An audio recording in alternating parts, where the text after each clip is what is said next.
बताइए, कल मैंने आपको असाइनमेंट के लिए प्रॉब्लम दी थी, उसके क्या क्या आंसर आए हैं आपके? असाइनमेंट के लिए मैंने आपको प्रॉब्लम दी थी, उसके क्या क्या आंसर आए हैं आपके? कमेंट में आंसर पोस्ट कर दीजिए।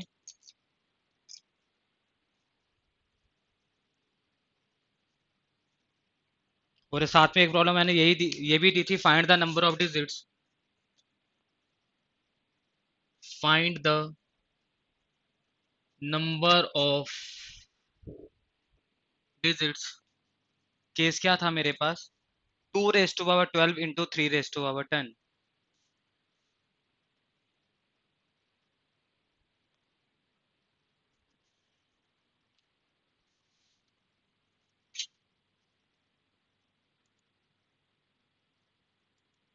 हाँ जी, जल्दी बताइए क्या आंसर था इसका?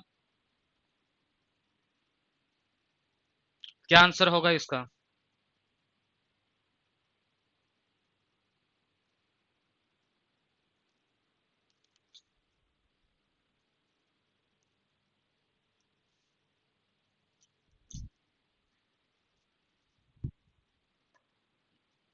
9।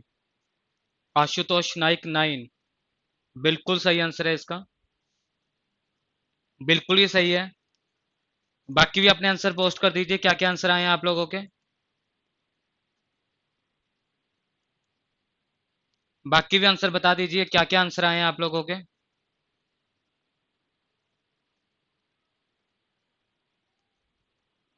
अमनदीप कौर 1, 19, 25, 12। शिवेंद्रा सिंह बिल्कुल सही है।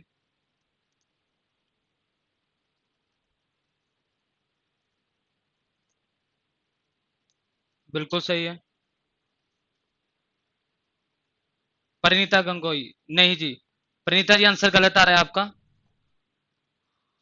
परिणीता आंसर चेक कीजिए, गलत आ रहा है आपका आंसर। कोई दिक्कत नहीं है, एक और देख लीजिए, मैक्सिमम स्टूडेंट के आंसर सही आए हैं। दूसरे टाइप तो मैंने सारी की सारी यहाँ पे सोल्व करवा दी थी। अगर इस तरह की प्रॉब्लम एग्जाम के अंदर आती है तो हम कैसे सोल्व करेंगे? यहाँ पे आप सिंपल लिख सकते हो, लॉग। यही होगा ये। अब अगर मैं इस अरेंजमेंट को देखता हूँ, सिंपल मेरे पास क्या बन रहा है जी, लॉग ए इंटू बी। ये मेरे पास क्या बन रहा है जी, लॉग ए इंटू बी। जिसे कि आप क्या लिखते हो जी, log A plus log B. Log A into B को आप क्या लिखते हो जी, log A into log, sorry log A plus log B. तो यहाँ पे ऐसा कर दीजिए, यहाँ पे आप लिखिए log A plus log B. इसको सॉल्व करेंगे, हमारे पास क्या आएगा, it is equal to 12 log 2 plus 10 log 3। इसकी कैलकुलेटर से आप वैल्यू फाइंड आउट करेंगे log 2 की, तो वो कितना बताएगा जी आपको, 0.301 प्लस 10। log 3 की वैल्यू कैलकुलेट करोगे तो वो कितना बता देगा आपको, 0.477। ठीक है, इसको सोल्व करोगे आपके पास आ जाएगा जी 8.382। इसको सोल्व करेंगे आपके पास कितना आ जाएगा जी, 8.382। मुझे लेकिन क्या फाइंड आउट करना है, we have to find the number of digit. हमें number of digits find out करने हैं। तो नंबर ऑफ डिजिट्स आपके पास क्या होगा जी, जो वैल्यू होगी उसमें एक ऐड कर दीजिए। तो 8 में अगर एक ऐड करेंगे तो आंसर कितना होगा, 9 होगा। परिणीता जी समझ में आया कहां पर गलती की है आपने? परिणीता जी समझ में आया कहां पर गलती की है आपने? जल्दी बताइए, क्लियर है? अब एक प्रॉब्लम मैं आपको और दे रहा हूं, उसका देखिए जी। अगर किसी को इसमें थोड़ी बहुत दिक्कत रह भी गई होगी तो उसमें वो क्लियर हो जाएंगी। Find the number of digits in, find the number of digits in, इसको सॉल्व कीजिए। Find the number of digits किसमें जी, 108 रेज टू पावर 10, 108 की पावर 10, इसमें नंबर ऑफ डिजिट्स कितने होंगे? 2 मिनट का टाइम है आपके पास, जल्दी से सॉल्व करके बता दीजिए। इस केस के अंदर what will be the number of digits, number of digits कितने होंगे?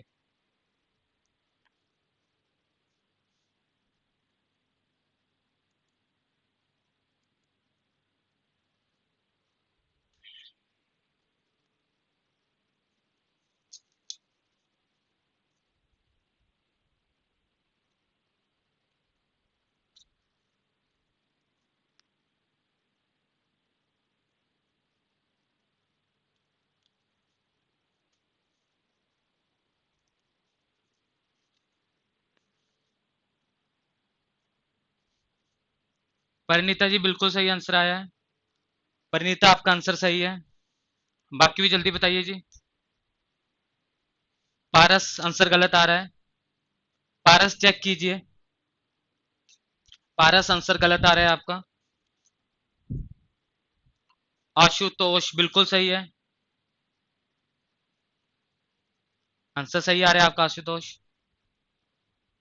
गुड। शिवेंद्रा सिंह बिल्कुल सही है, शिवेंद्रा सिंह बिल्कुल सही आंसर है आपका, 21। बाकी भी जल्दी पोस्ट कीजिए अपने आंसर।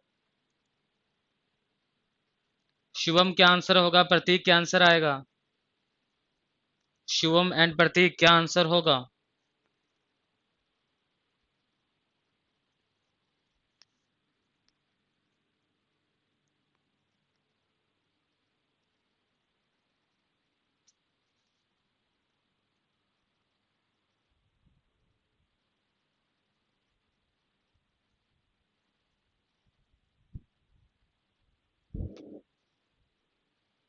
अमनदीप कौर बिल्कुल सही आंसर है, अमनदीप कौर सही आंसर आ रहा है आपका, सही है, बिल्कुल सही है। देख लेते हैं आप में से कोई होगा जिसको नहीं समझ में आया होगा। तो इसको अगर मैं सॉल्व करूंगा तो सिंपल कैसे सॉल्व करूंगा, लॉग, आपके पास ये कितना हो जाएगा जी, सॉल्यूशन क्या आ जाएगा आपके पास, लॉग,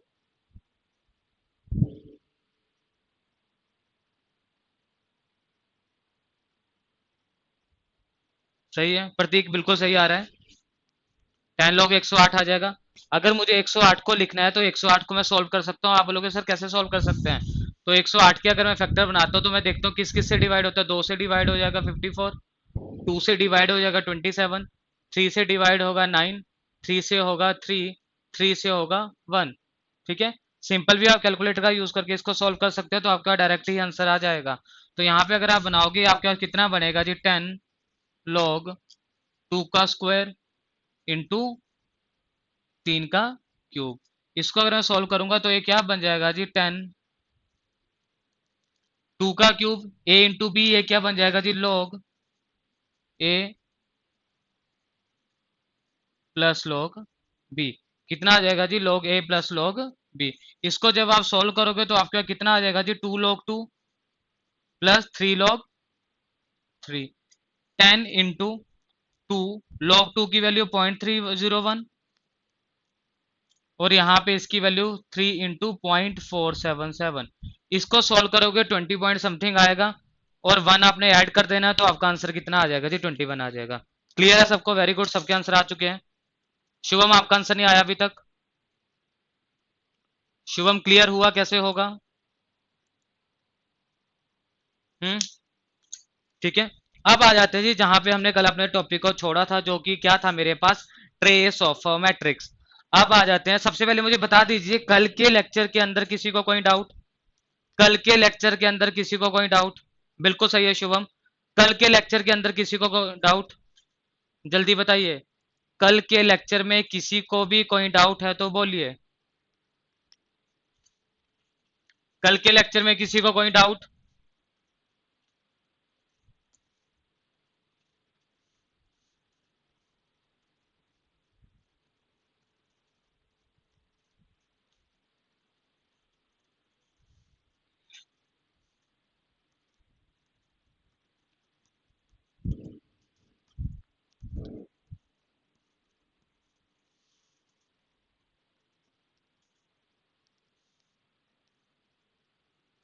समझ में आ रहा है सारा? गुड। अब लिखिए जी ट्रेस ऑफ अ मैट्रिक्स। अब हम स्टार्ट करें जी trace of a matrix. Trace of a matrix क्या होता है, कल हमने स्टार्ट कर लिया था, ठीक है। ट्रेस ऑफ अ मैट्रिक्स समझ लीजिए। अब देखिए जब मैं बात करता हूं ट्रेस ऑफ अ मैट्रिक्स की, तो trace of matrix is define for a square matrix. पहला आपने क्या याद रखना है, trace of a matrix is define for a square matrix.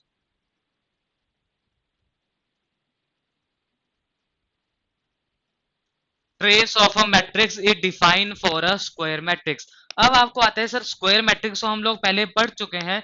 In case of a square matrix, in case of a square matrix, number of rows is equal to number of column. मतलब कि square matrix के case में number of rows किसके equal होती है जी, number of column के equal होते हैं। ये हम पहले पढ़ चुके हैं, क्लियर है।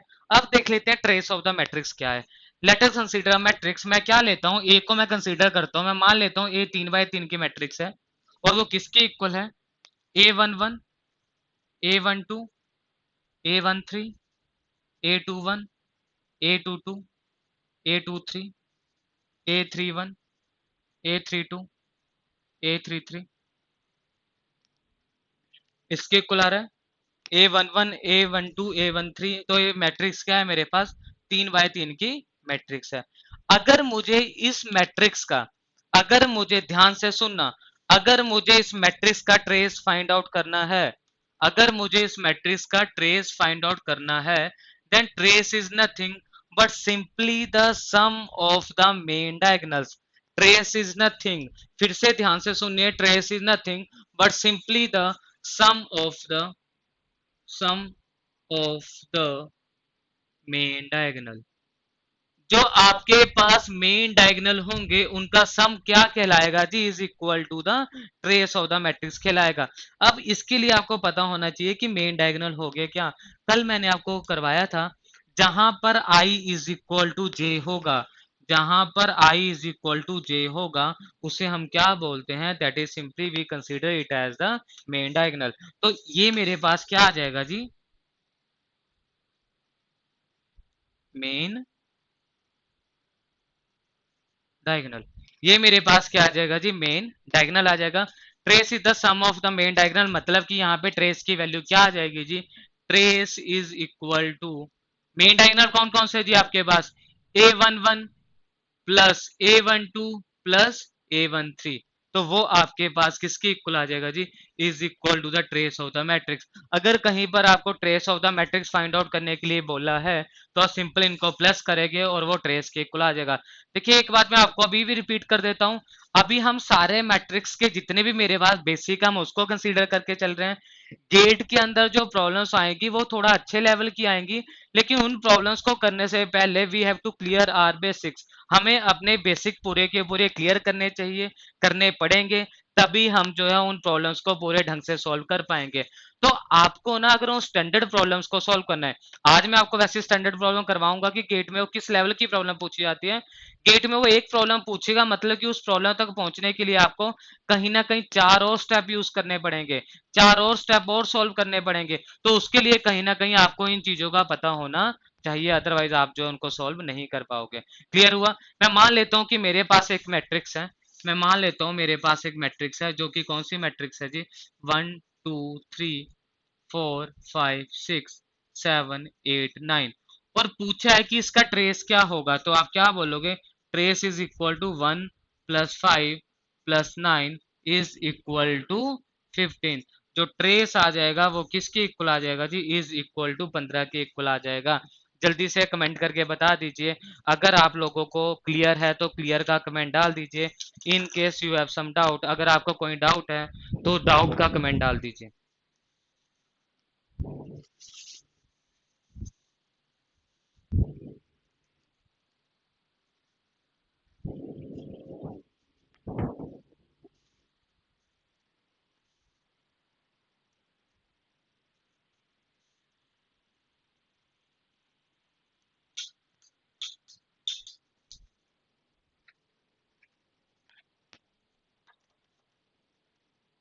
नोट कर लीजिए, वेरी गुड, नोट कर लीजिए।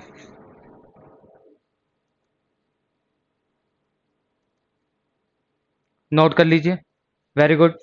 देखिए आज हम गेट की वो प्रॉब्लम्स करेंगे जो गेट में मैक्सिमम टाइम पूछी जाती है। तो आज का लेक्चर मोस्ट इंपॉर्टेंट है, ध्यान से सुनते रहिए। कहीं पर भी अगर आपको कोई भी पॉइंट नहीं समझ में आया, आप मुझसे उसी टाइम ही पूछिए, उसी टाइम ही पूछिए कि इसका आंसर क्या होगा। आदित्य सक्सेना, कॉन्सेप्ट क्लियर, बिल्कुल सही है जी, कॉन्सेप्ट ही क्लियर करेंगे हम। कॉन्सेप्ट क्लियर होगा तो इसकी जगह क्या होगा, वो कोई वैल्यू पुट करेगा। बिल्कुल सिंपल है, नोट कर लिया। बिल्कुल, कहां पर हम यूज करेंगे। देखिए आदित्य जी, पहला जो आपका डाउट था कि सर हम ट्रेस ऑफ द मैट्रिक्स को कहां पर यूज करेंगे, हम ट्रेस ऑफ द मैट्रिक्स को कहां पर यूज करेंगे। तो पहला तो मैंने बोल दिया कि it is define only for a, it is define only for a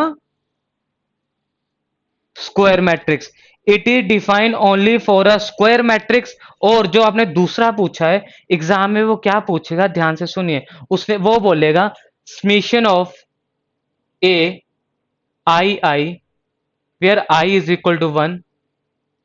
कहां तक क्या है जी, आपके एन वैल्यूज हैं, मान लेते हैं कि आपके मैट्रिक्स क्या है जी, मैट्रिक्स जो है वो आपके पास एन लेवल की है, is equal to summation of A I J, I is equal to 1 N, I J is equal to N where I is equal to J. मुझे ना आप सिंपल, कुछ नहीं मैं आपसे पूछ रहा हूं, मुझे आप सिंपल कमेंट करके ये बताइए इसका मतलब किसको क्लियर है किसको नहीं क्लियर है, अभी आपको आंसर मिल जाएगा। जो मैंने लिखा इसका मतलब क्या किसी को क्लियर है या नहीं क्लियर है।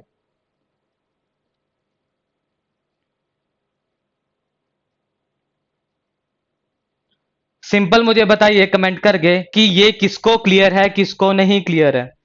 अगर क्लियर है तो क्लियर लिखिए, अगर डाउट है तो डाउट लिखिए।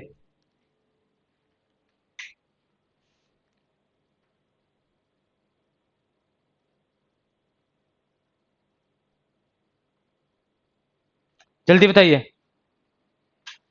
Clear clear clear. हाँ जी Aditya ji,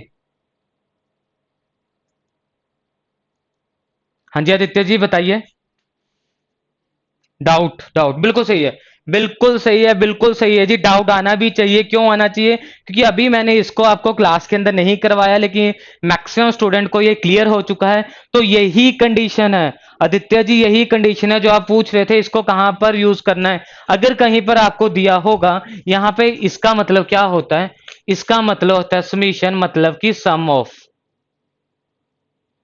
of all the values, मतलब कि आई A11 A22 A33, ये इनका सारा सम क्या होगा, is equal to this one होगा। ये आई और आई का मतलब क्या होता है, आई को मैंने क्या बोला है, आई को मैंने रो बोला है और जे को मैंने क्या बोला है, कॉलम बोला है। ट्रेस इज नथिंग, ट्रेस मेरे पास क्या है जब आई इज इक्वल टू जे होगा, ट्रेस मेरे पास क्या है जब आई इज इक्वल टू जे होगा। उन सबका जब आप सम फाइंड आउट करोगे तो वो इज इक्वल टू ट्रेस होगा। आप बोलोगे सर मुझे नहीं समझ में आया, ये तो देखिए मैंने समझा तो दिया। A11 का मतलब क्या, I is equal to J, बताइए। A11 का मतलब क्या है, I is equal to J. A22 का क्या मतलब है, I is equal to J. A33 का क्या मतलब है, I is equal to J. तो इसका यहां पर मतलब क्या हुआ, ट्रेस के केस के अंदर आपको कहीं ना कहीं इस कंडीशन को सेटिस्फाई करना है। ट्रेस के केस के अंदर आपको कहीं ना कहीं इस कंडीशन को सेटिस्फाई करना है, ठीक है। और अगर एग्जाम में वो बिल्कुल बेसिक पूछेगा ना, जितने जैसे आपको डाउट हो, तो सिंपल पूछेगा the trace of this matrix is equal to the trace of below expression is equal to, तो आपको जो है सिंपल इसके अंदर कन्वर्ट करके आंसर दे देना है। क्लियर हुआ या नहीं हुआ, इस कंडीशन को लिख लीजिए, इस कंडीशन को लिख लीजिए, जल्दी लिख लीजिए।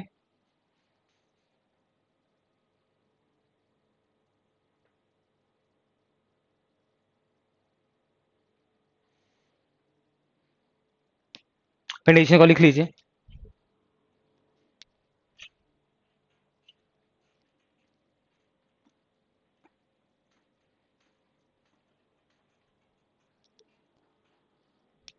देखिए फिर कह रहा हूं, अगर हम इसी तरह से चलते रहेंगे तो मैथ्स के अंदर हमारे जो है 10 से 11 नंबर कहीं नहीं जाएंगे, आराम से हम 10 से 11 नंबर लेकर आ जाएंगे।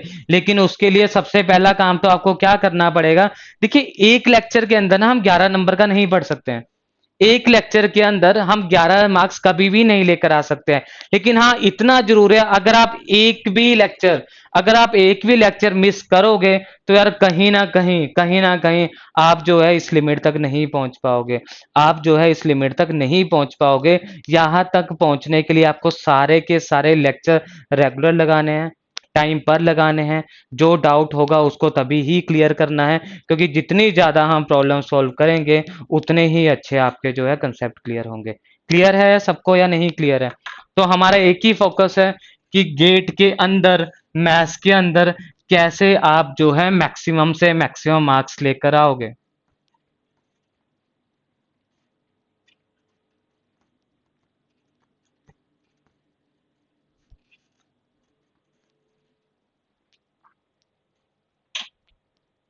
नेक्स्ट लिखिए जी, identity of a matrix. Next लिखिए जी, आइडेंटिटी ऑफ अ मैट्रिक्स या आइडेंटिटी मैट्रिक्स। आइडेंटिटी मैट्रिक्स, इसको मैं डिनोट करता हूं जी आई एन से। आइडेंटिटी मैट्रिक्स को मैं डिनोट करता हूं जी आई एन से। आइडेंटिटी मैट्रिक्स को मैं डिनोट करता हूं जी आई एन से। समझ लीजिए अब इसे, समझ लीजिए अब इसे, आइडेंटिटी मैट्रिक्स होता क्या है।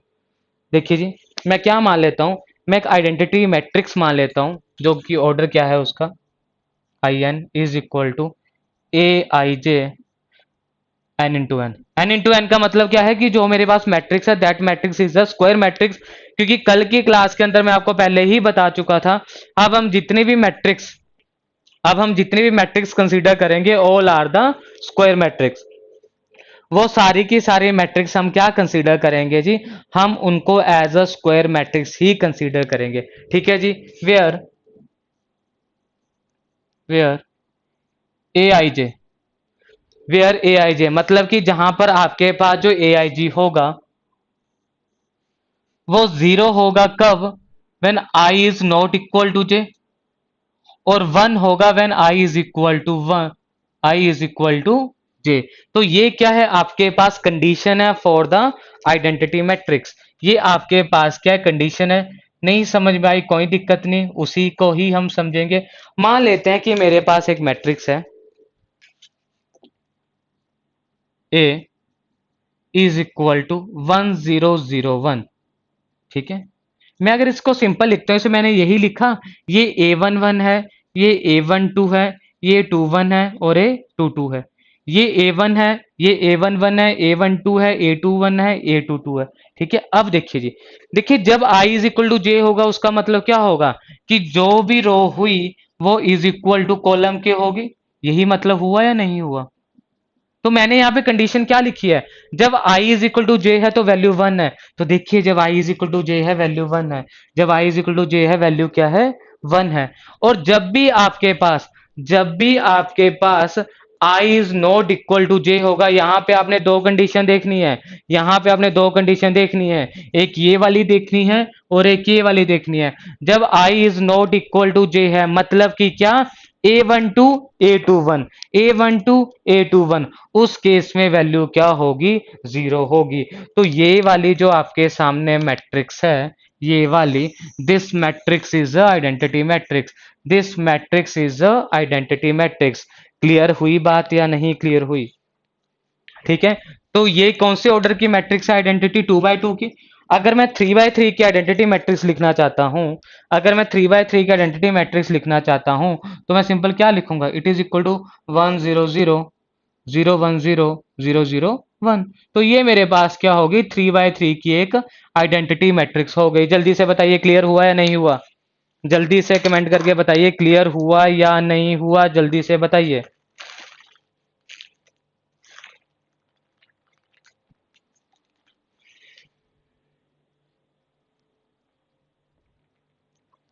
नोट कर लीजिए इसे, नोट कर लीजिए इसे।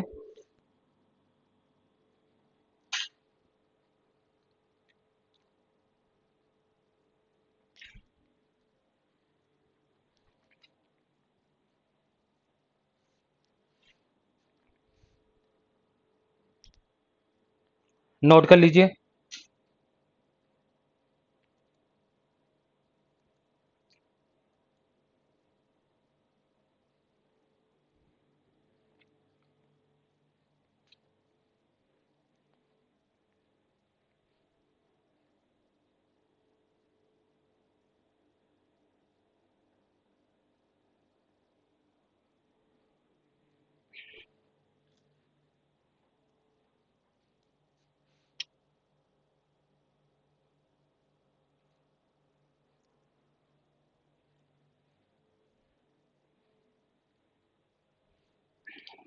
नोट नोट कर लिया जी।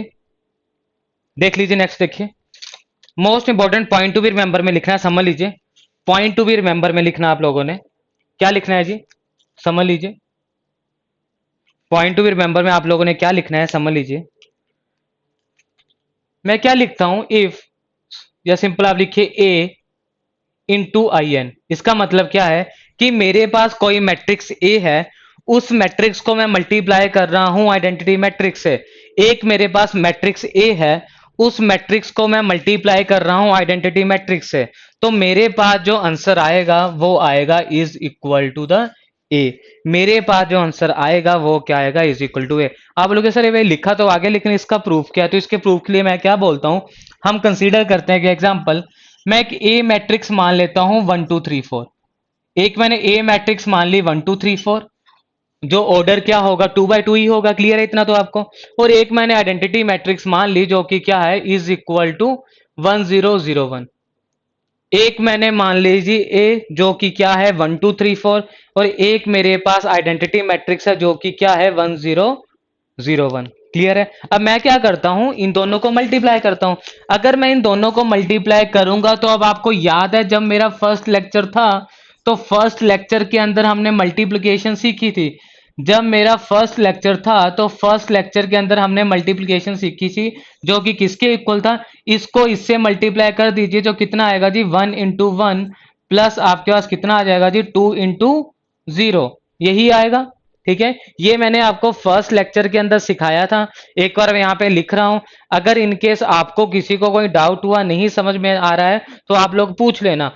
तो यहाँ पे मैं क्या लिखूंगा जी, 1 × 0 प्लस 2 × 1। यहाँ पे मैं क्या लिखूंगा जी, 3 × 1 प्लस 4 × 0। यहाँ पे मैं लिखूंगा जी 3 × 0 प्लस 4 × 1। इसको जब मैं लिखूंगा ये मेरे पास किसके इक्वल आ जाएगा जी, this one is equal to, this one is equal to 1 2 3 4। अब बताइए जी, ये प्रूव हो चुका है या नहीं प्रूव हुआ कि ए आई एन किसके इक्वल होगा जी, A into the identity matrix is equal to A. A into the identity matrix is equal to A. बोलिए जी, क्लियर है या नहीं क्लियर है?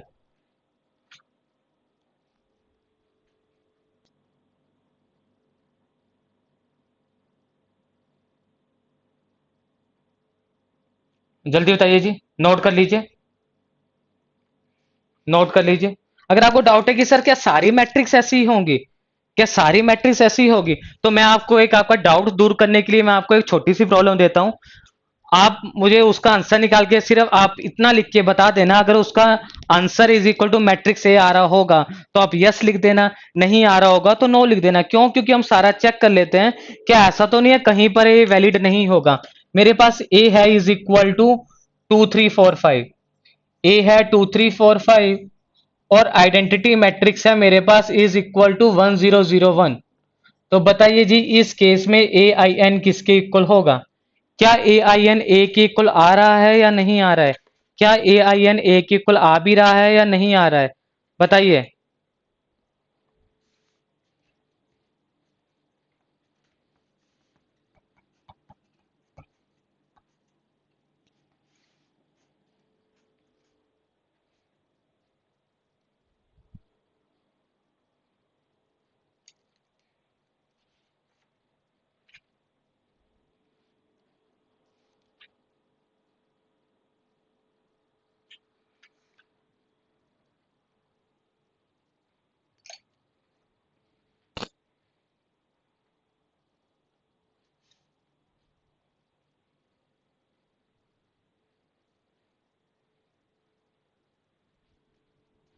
क्लियर है? बिल्कुल सही है जी, बिल्कुल सही है। It is equal to A into I N is equal to A, बिल्कुल सही आया है आप लोगों का आंसर। ये जो है ए के इक्वल होगा ही होगा। ए आ रहा है, बिल्कुल जी, बिल्कुल आएगा जी, बिल्कुल आएगा। क्यों? क्योंकि अगर आप में से किसी को कोई डाउट होता भी कि सर ये कहां से आया है, तो आपको उसका प्रूफ मिल जाएगा। आप कोई भी मैट्रिक्स उठा लीजिए, आप कोई भी मैट्रिक्स उठा लीजिए, ऐसा नहीं कि यही लेना है। आप कुछ भी ले लो यार, 6 7 8 9 ले लो, इसको मल्टीप्लाई कर दो, और जरूरी नहीं कॉन्सिक्यूटिव नंबर होगा, आप कुछ भी ले सकते हो। आप 6 9 8 7 भी ले सकते हो। आप कोई भी वैल्यू ले लो, उसको जब भी आप आइडेंटिटी मैट्रिक्स से मल्टीप्लाई करोगे, आपका आंसर जो है वो इज इक्वल टू ए ही आएगा। तो इस प्रॉपर्टी को आपने याद रखना है। कई बार ना एग्जाम के अंदर वो कंफ्यूज करने के लिए आपको कोई बड़ी सी मैट्रिक्स दे देगा और बोलेगा जब इसको हम आई एन से मल्टीप्लाई करते हैं तो आंसर क्या होगा। तो एग्जाम के अंदर हमारा पहला मोटो तो क्या रहेगा जी, कि हमने हमने प्रॉब्लम को सही भी करना है, और जितना कम टाइम लगे उतना ही हमारे लिए क्या रहेगा जी, सही रहेगा। अब डालिए जी गेट पॉइंट ऑफ व्यू से most important topic, GATE point of view से मोस्ट इंपॉर्टेंट टॉपिक, जिसको कि आप आगे जाके हर जगह पर यूज करोगे, that is the adjoint of a matrix. That is the adjoint of a matrix.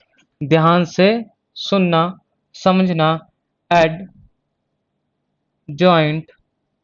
Of a matrix, ध्यान से समझना। अब कुछ टाइम के लिए अपनी नोटबुक बंद कर दीजिए, नोटबुक बंद करके सिर्फ और सिर्फ ये टॉपिक को समझ लीजिए कि एडजॉइंट ऑफ अ मैट्रिक्स का मतलब क्या होगा, कि एडजॉइंट ऑफ मैट्रिक्स का मतलब क्या होगा।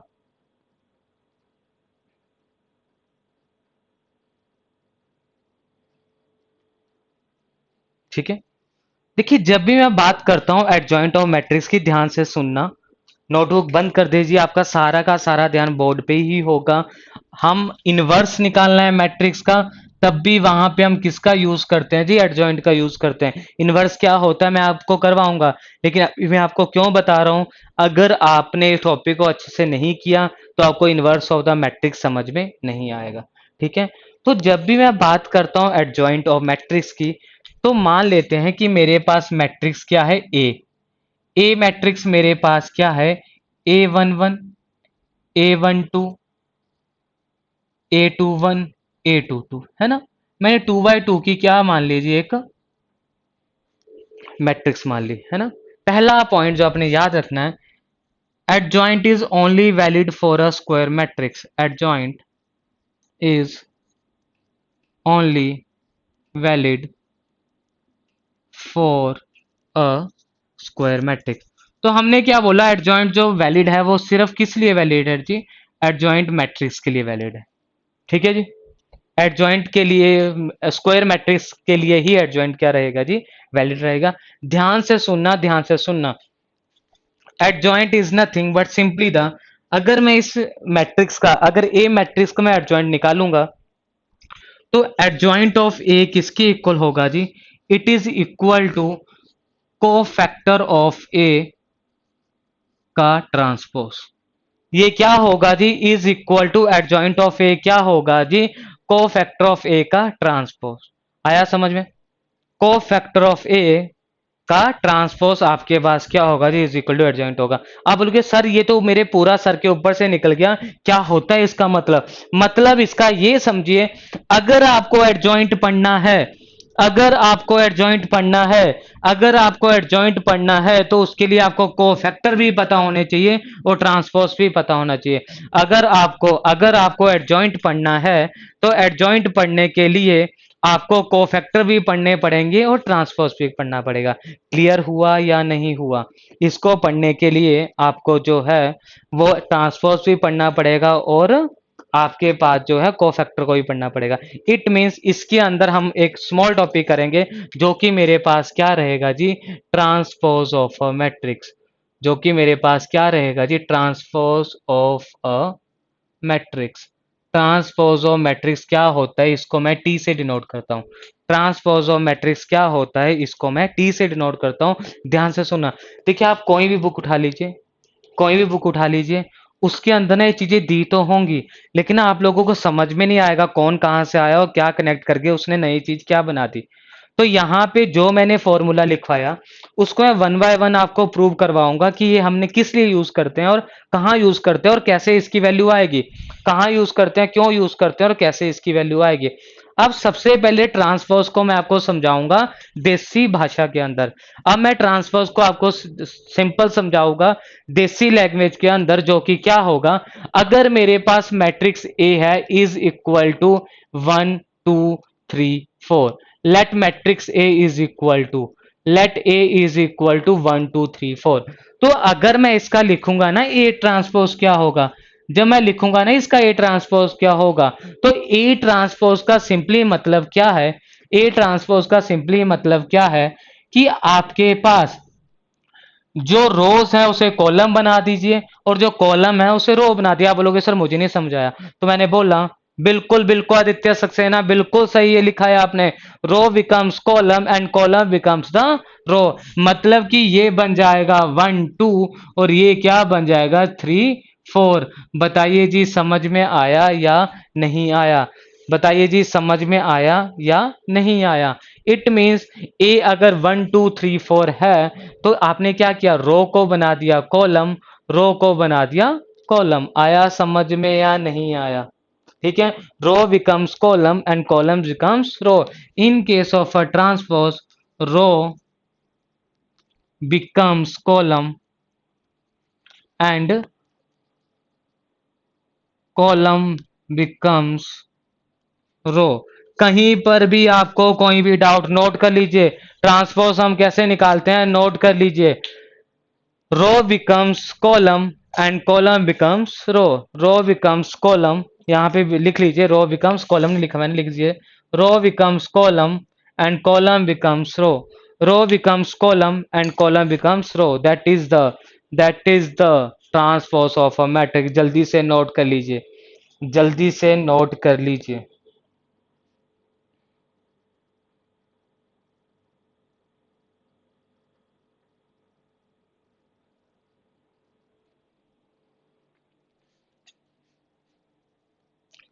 अगर कोई डाउट है डाउट पूछ लीजिए, कोई डाउट है तो डाउट पूछ लीजिए। 1% भी डाउट नहीं होना चाहिए, 1% भी डाउट नहीं रहना चाहिए। गेट के अंदर, अगर गेट के एग्जाम के अंदर जब आप जाओगे, अगर आपके मन में 1% भी किसी टॉपिक को लेके डाउट हुआ, तो मैं आपको पूरी की पूरी गारंटी देता हूं आपका वहां पे जाके वो प्रॉब्लम गलत ही होगी, कभी भी सही नहीं हो सकती।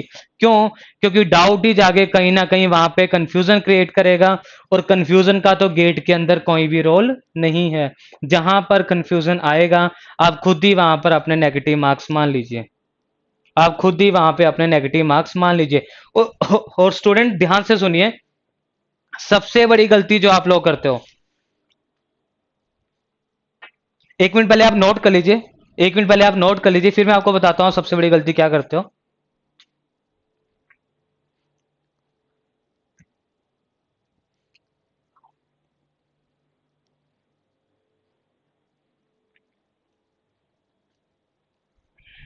नोट कर लीजिए।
हाँ जी, क्लियर है, देख लीजिए अब।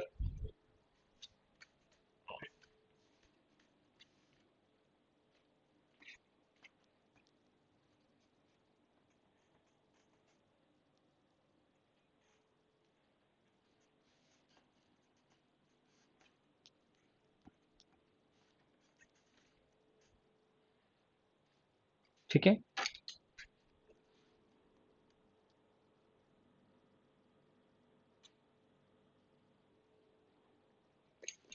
देखिए मैंने आपको क्या पॉइंट क्लियर करवाना है। देखिए अगर मैं किसी भी एग्जाम की बात करता हूँ, गेट के एग्जाम की बोलिए, आप ईएससी बोलिए, कोई भी एग्जाम की अगर आप बात लेते हो, तो मैं मान लेता हूँ कि उस पर्टिकुलर एग्जाम के अंदर जो आपका नेगेटिव मार्किंग है वो कितनी है जी, 1/3 है। ठीक है, 1/3 क्या है आपके पास, नेगेटिव मार्किंग है। ठीक है, और मैं क्या करता हूं, अगर किसी भी प्रॉब्लम को गलत कर देता हूं तो आप बोलोगे सर 1 मार्क्स आने थे तो मेरा 1 मार्क्स तो नहीं आया, कितने मार्क्स कट गए जी, 0.33 मार्क्स कट गए, यही होगा। एक को अगर 3 हिस्सों में डिवाइड करेंगे तो अप्रोक्सीमेट कितना आया जी, वो आपके पास 0.33 आया। अब इतना देखिए कि जो आपने एग्जाम अटेम्प्ट किया, जो आपने प्रॉब्लम अटेम्प्ट की, एक तो वो आपकी गलत हुई, इसका मतलब 1 नंबर तो उसका गया, 1 नंबर तो इसका गया। और जो प्रॉब्लम आपने कहीं दूसरी सही भी की थी, उससे भी ये इसमें कितने मार्क्स चलेंगे जी, 0.33। मतलब कि एक प्रॉब्लम गलत होने का मतलब क्या है कि आपके कितने मार्क्स कम हो रहे हैं जी, 1.33। इसको आपने हमेशा ही एग्जाम के अंदर याद रखना है। अगर आपकी कोई प्रॉब्लम गलत होती है तो ये मत सोचिए कि आपके तो इतने मार्क्स कम हुए।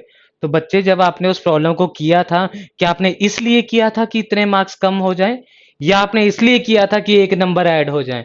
तो जब भी किसी प्रॉब्लम को अटेम्प्ट करना है, अगर आपको 80% श्योरिटी नहीं है कि इसका ये ऑप्शन होगा, तभी रिस्क लीजिए, अदरवाइज एग्जाम के अंदर कभी भी रिस्क मत लीजिए। क्यों? क्योंकि हम लोग इंजीनियर्स हैं, हम लोग क्या बोलते हैं कि मुझे लगता है ऐसा होगा।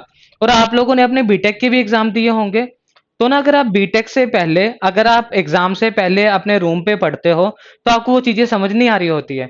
लेकिन जब आप एग्जाम के अंदर उन प्रॉब्लम्स को पढ़ते हो ना, तो आपका दिमाग ना एक अलग लेवल का चलता है और बोलता है हाँ ऐसे करूंगा तो आंसर सही हो जाएगा, ऐसा अगर मैं करूंगा तो मुझे लगता है मैं इसका आंसर निकाल दूंगा। ये सेम केस रहता है आपके गेट के एग्जाम के अंदर। गेट के एग्जाम के अंदर जो आपके पास 4 ऑप्शन दी होती है ना, हर स्टूडेंट का, हर स्टूडेंट का वो 4 में से कोई ना कोई आंसर तो आ ही जाता है। क्यों? क्योंकि वो 4 ऑप्शन इस तरह से ही बनाई गई होती है कि अगर आपने कहीं पर भी छोटी सी गलती की, अगर आपने कहीं पर भी छोटी सी गलती की, तो वहीं से वो आपका क्या करेगा जी, मार्क्स उड़ाकर ले जाएगा, वहीं पर ही आपकी जो प्रॉब्लम है वो गलत हो जाएगी। क्लियर हुआ या नहीं हुआ? ठीक है, तो तब तक आपने प्रॉब्लम को अटेम्प्ट नहीं करना है जब तक आपको नहीं लगेगा कि यार 80% मुझे जो है ये इसका आंसर जो है सही है। अटेम्प्ट तो कर लीजिए, लेकिन उसके आंसर को आप तभी टिक कीजिए अगर आप कम से कम 80% श्योर है। और दूसरा ऑप्शन कब टिक कीजिए, जब आपको पता है यार कि मेरा 100 मार्क्स का पेपर है और मेरे 92 मार्क्स तो आ ही रहे हैं, मेरे 92 मार्क्स आ ही रहे हैं, अब मैं क्या करता हूँ, एक दो प्रॉब्लम का रिस्क ले लेता हूँ। हो सकता है कि मेरे मार्क्स 94 या 95 आ जाए, और अगर कम हुए भी तो कितने आएंगे जी, 91 या 90 आएंगे। तो उन केसेस में आप रिस्क ले सकते हो। कहीं ऐसा ना हो आपको पेपर ही 30 नंबर का आता है, 30 नंबर का सही है, उनमें से 40 नंबर का तो आपने क्या कर दिया, 40 नंबर का आपने वो क्वेश्चंस भी लगा दिए जिसमें आपको डाउट था। तो आप बिलीव नहीं करोगे, आपके जो मार्क्स आएंगे ना, आपके जो मार्क्स आएंगे ना, हो सकता है आपका एक ही नंबर आए, हो सकता है आपका एक ही नंबर आए, और ये भी हो सकता है कि आपके मार्क्स जो है वो नेगेटिव में चले जाएं, हो सकता है आपके मार्क्स जो है नेगेटिव में चले जाएं। इसलिए इन पेपर्स का सबसे बड़ा जो आपने ध्यान रखना है, उन्हीं ही प्रॉब्लम को अटेम्प्ट कीजिए जिसमें आपको लगता है 80% उसका आंसर जो है वो सही आएगा। अगर नहीं लगता है आपको कि कुछ ऐसा होगा, तो उस केस में आप प्रॉब्लम्स को अटेम्प्ट मत करिए। बताइए जी, ये पॉइंट क्लियर हुआ या नहीं हुआ? अब आप में से आई थिंक किसी ने तो कोई एग्जाम नहीं दिया होगा, अभी तक तो किसी ने कोई एग्जाम नहीं दिया होगा। और मेरा आप दूसरा पॉइंट याद रखिए, यार जब भी आप पहला एग्जाम देते हो ना, तो पहला एग्जाम ऐसे दो कि आपका ये लास्ट अटेम्प्ट है। मुझे नहीं पता कि आप में से कितने लोग मेरी इस बात के लिए एग्री करोगे मेरे साथ या नहीं करोगे, या बोलोगे सर ऐसा तो नहीं होता है। है ना। जब उठो तब सवेरा। बच्चे बिल्कुल सही है, जब आप उठोगे तभी सवेरा होगा, जब आप उठोगे तभी सवेरा होगा। लेकिन ये देखिए हम लोग इंजीनियर्स हैं, आप सोए रहोगे ना तो पिछले बैच के 1 लाख भी आगे आ रहे होंगे, पिछले बैच का 1 लाख स्टूडेंट भी आगे आ रहे होगा। तो आप जब उठोगे ना तो 1 लाख आपके साथ और उठेगा। तो आपको जो रैंक लेकर आना है, आपको जो जॉब करनी है वो तो है लिमिटेड ही है। तो जो आपकी ये वाली फिलॉसफी है कि सर जब उठो तब सवेरा, बच्चे गेट एग्जाम के लिए वैलिड नहीं रहेगी। ये गेट एग्जाम के लिए वैलिड नहीं रहेगी। हाँ कहीं कुछ और करना है वहां पे, तो लाइफ जीना है तो वहां पे ये जो है वैलिड रहेगा। लेकिन गेट के अंदर जब आप उठोगे ना लेट, तो लाख बंदा आपके साथ और उठेगा। कहीं वो ढंग से उठ गया तो आप फिर से सो जाओगे। क्लियर हुआ या नहीं हुआ? ठीक है, समझ में आया कुछ प्रेपरेशन? क्योंकि स्ट्रैटेजी करनी कैसे है, आपको पढ़ना कैसे है, ये चीजें भी साथ ही साथ हम लोग सीखते रहेंगे। ये चीजें भी साथ ही साथ हम लोग सीखते रहेंगे। आप मुझे जल्दी से कमेंट करके बता दीजिए, आप में से किसी को भी अगर प्रिपरेशन से रिलेटेड कोई डाउट है तो पूछ लीजिए। आप में से किसी को भी प्रिपरेशन से रिलेटेड कोई डाउट है तो पूछ लीजिए। हो सकता है ना आप लोगों ने अभी प्रिपरेशन तो स्टार्ट कर दी है, लेकिन आपको यही नहीं पता क्या पढ़ना है, कितना पढ़ना है, कैसे पढ़ना है। देखिए जितनी जिसकी वैल्यू उसको उतनी वेटेज दीजिए, जितनी जिसकी जितनी वेटेज है उसको उतनी ही वैल्यू दीजिए। ये लाइन पूरी की पूरी वैलिड रहेगी गेट प्रिपरेशन के अंदर। कोई ऐसा सब्जेक्ट है जो आना ही 2 नंबर का है, कोई ऐसा सब्जेक्ट है जो आना ही 2 मार्क्स का है, उसको यार आप 1 महीना पढ़ के क्या करोगे? गेट आना 15 मार्क्स का है और आप 5 दिन के अंदर खत्म कर रहे हो, तो बताओ। पढ़ाई तो दोनों स्टूडेंट ने की, लेकिन एक ने की एग्जाम के अकॉर्डिंग और दूसरे ने किसके अकॉर्डिंग की? अपने अकॉर्डिंग की। यार मुझे तो ये अच्छा लगता है। ठीक है, जल्दी से बता दीजिए कमेंट करके कि किसी को कोई डाउट है, कुछ पूछना है। बिल्कुल Shivinder Singh ji, material for study, material for study. देखिए आज बिल्कुल सही, आपके जो भी डाउट आ रहे हैं जनरल डाउट जो जो भी है उन सबको ही क्लियर कर दीजिए, मुझे कमेंट करके सबके मुझे डाउट मिलने चाहिए। क्यों? क्योंकि दूसरा आप में से किसी ने बोला सर नो डाउट। देखिए जी, no study no confusion, no study no confusion, more study more confusion. ऐसा कोई मैंने आज तक स्टूडेंट नहीं देखा है जो पढ़ाई कर भी रहा है, स्टडी कर भी रहा है और बोले सर मुझे डाउट नहीं आता है। अगर डाउट नहीं आ रहा है ना तो भाई समझ लो कहीं ना कुछ तो लोचा है, कहीं ना कहीं कुछ तो गलत हो रहा है। पढ़ोगे तो डाउट आएंगे ही आएंगे। अब आपने बोला है sir material for study, sir material for study. सबसे पहले तो देखिए, आप सबसे पहले जब इस एग्जाम के लिए तैयारी कर रहे हो गेट के लिए, ठीक है जी, तो गेट क्या है? ग्रेजुएट एप्टीट्यूड टेस्ट है। गेट क्या है? एक एप्टीट्यूड टेस्ट है। एप्टीट्यूड टेस्ट का मतलब वो कुछ नहीं चेक करेगा, कुछ नहीं चेक करेगा। आपका वो इंजीनियरिंग का आपका वो इंजीनियरिंग का बेसिक चेक करेगा और कुछ भी नहीं है। ये आपके पास क्या चेक करेगा जी? इंजीनियरिंग का बेसिक चेक करेगा, इसके अलावा वो कुछ भी नहीं पूछेगा। उसका सिर्फ एक ही जानने का मकसद है कि जो 4 साल पढ़ा है वो कुछ आया भी है या नहीं आया है। जो 4 साल आपने पढ़ा है वो कुछ आया भी है या नहीं आया है। अब आपका जो सबसे मेन जो इन्होंने शिवेंद्रा जी ने डाउट पूछा है, सर मटेरियल फॉर स्टडी क्या रहेगा, मटेरियल फॉर स्टडी क्या रहेगा, उस बात को समझिए। देखिए आज का टाइम क्या है ना, आप गूगल पे सर्च करोगे, यूट्यूब पे सर्च करोगे, there are number of video जो कि आपको गाइड करते हैं कि आपको मटेरियल क्या पढ़ना चाहिए, जो कि आपको गाइड करते हैं कि आपको मटेरियल क्या पढ़ना चाहिए। लेकिन मैं आज आपको एक बिल्कुल ही आसान तरीका बताऊंगा, बिल्कुल ही आसान तरीका बताऊंगा। और सबसे बड़ी बात है मैं आपको उसका प्रूफ भी दूंगा कि यस ऐसा पॉसिबल है, कि यस ऐसा पॉसिबल है। देखिए दो तरह के स्टूडेंट होते हैं, दो तरह के स्टूडेंट होते हैं। एक स्टूडेंट क्या बोलता है, सर मुझे आप कंसेप्ट समझाओ, मुझे आप एक कंसेप्ट समझाओ और उस कंसेप्ट से रिलेटेड मैं 100 क्वेश्चंस खुद ब खुद कर लूंगा। आप मुझे एक कंसेप्ट समझाओ और उस कंसेप्ट से रिलेटेड 100 क्वेश्चंस मैं खुद कर लूंगा। और दूसरा स्टूडेंट क्या बोलता है, आदित्य जी मैं आपका डाउट भी अभी लेता हूं, आदित्य जी मैं आपका डाउट भी अभी लेता हूं। एक बार मैं इनका शिवेंद्रा जी का डाउट क्लियर कर दूं, उसके बाद मैं आपके डाउट की तरफ ही आ रहा हूं। एक स्टूडेंट क्या बोलता है कि एक कंसेप्ट करवाओ और उससे मैं 100 क्वेश्चंस खुद ब खुद कर लूंगा। और दूसरा दूसरा स्टूडेंट क्या बोलता है कि सर मुझे ना आप ऐसा करो 100 क्वेश्चन ही करवा दो, उससे मेरा एक कंसेप्ट क्लियर हो जाएगा, उससे मेरा एक कंसेप्ट क्लियर हो जाएगा। अब देखिए सक्सेस से दोनों ही स्टूडेंट होते हैं, ये भी और ये भी, ये वाला भी होता है और ये वाला भी होता है, लेकिन जो ये वाला स्टूडेंट है ना, ये वाला स्टूडेंट है, ठीक है, ये करता है जी स्मार्ट वर्क। ये सारे के सारे कंसेप्ट जो है वो थ्योरी के अंदर ही पढ़ लेता है और उन कंसेप्ट का यूज करके ये क्या करता है, प्रॉब्लम्स को सॉल्व करता है। और जो दूसरा है, ये थ्योरी और कंसेप्ट बिल्कुल भी नहीं पढ़ता है, नंबर ऑफ क्वेश्चंस लगाता है और क्या करता है, कंसेप्ट पढ़ता है। ठीक है जी। अगर आप किसी टेक्स्ट बुक को फॉलो करते हैं, जब आप किसी टेक्स्ट बुक को फॉलो करते हैं तो उसका मतलब क्या होता है, यार आप कहीं ना कंसेप्ट और क्वेश्चंस दोनों लगा रहे हैं। लेकिन अगर आपने कोई कोचिंग ज्वाइन की है, अगर आपने कोई भी कोचिंग ज्वाइन की है, तो उस केस में आपका पहला मोटो तो यही रहना चाहिए कि less material,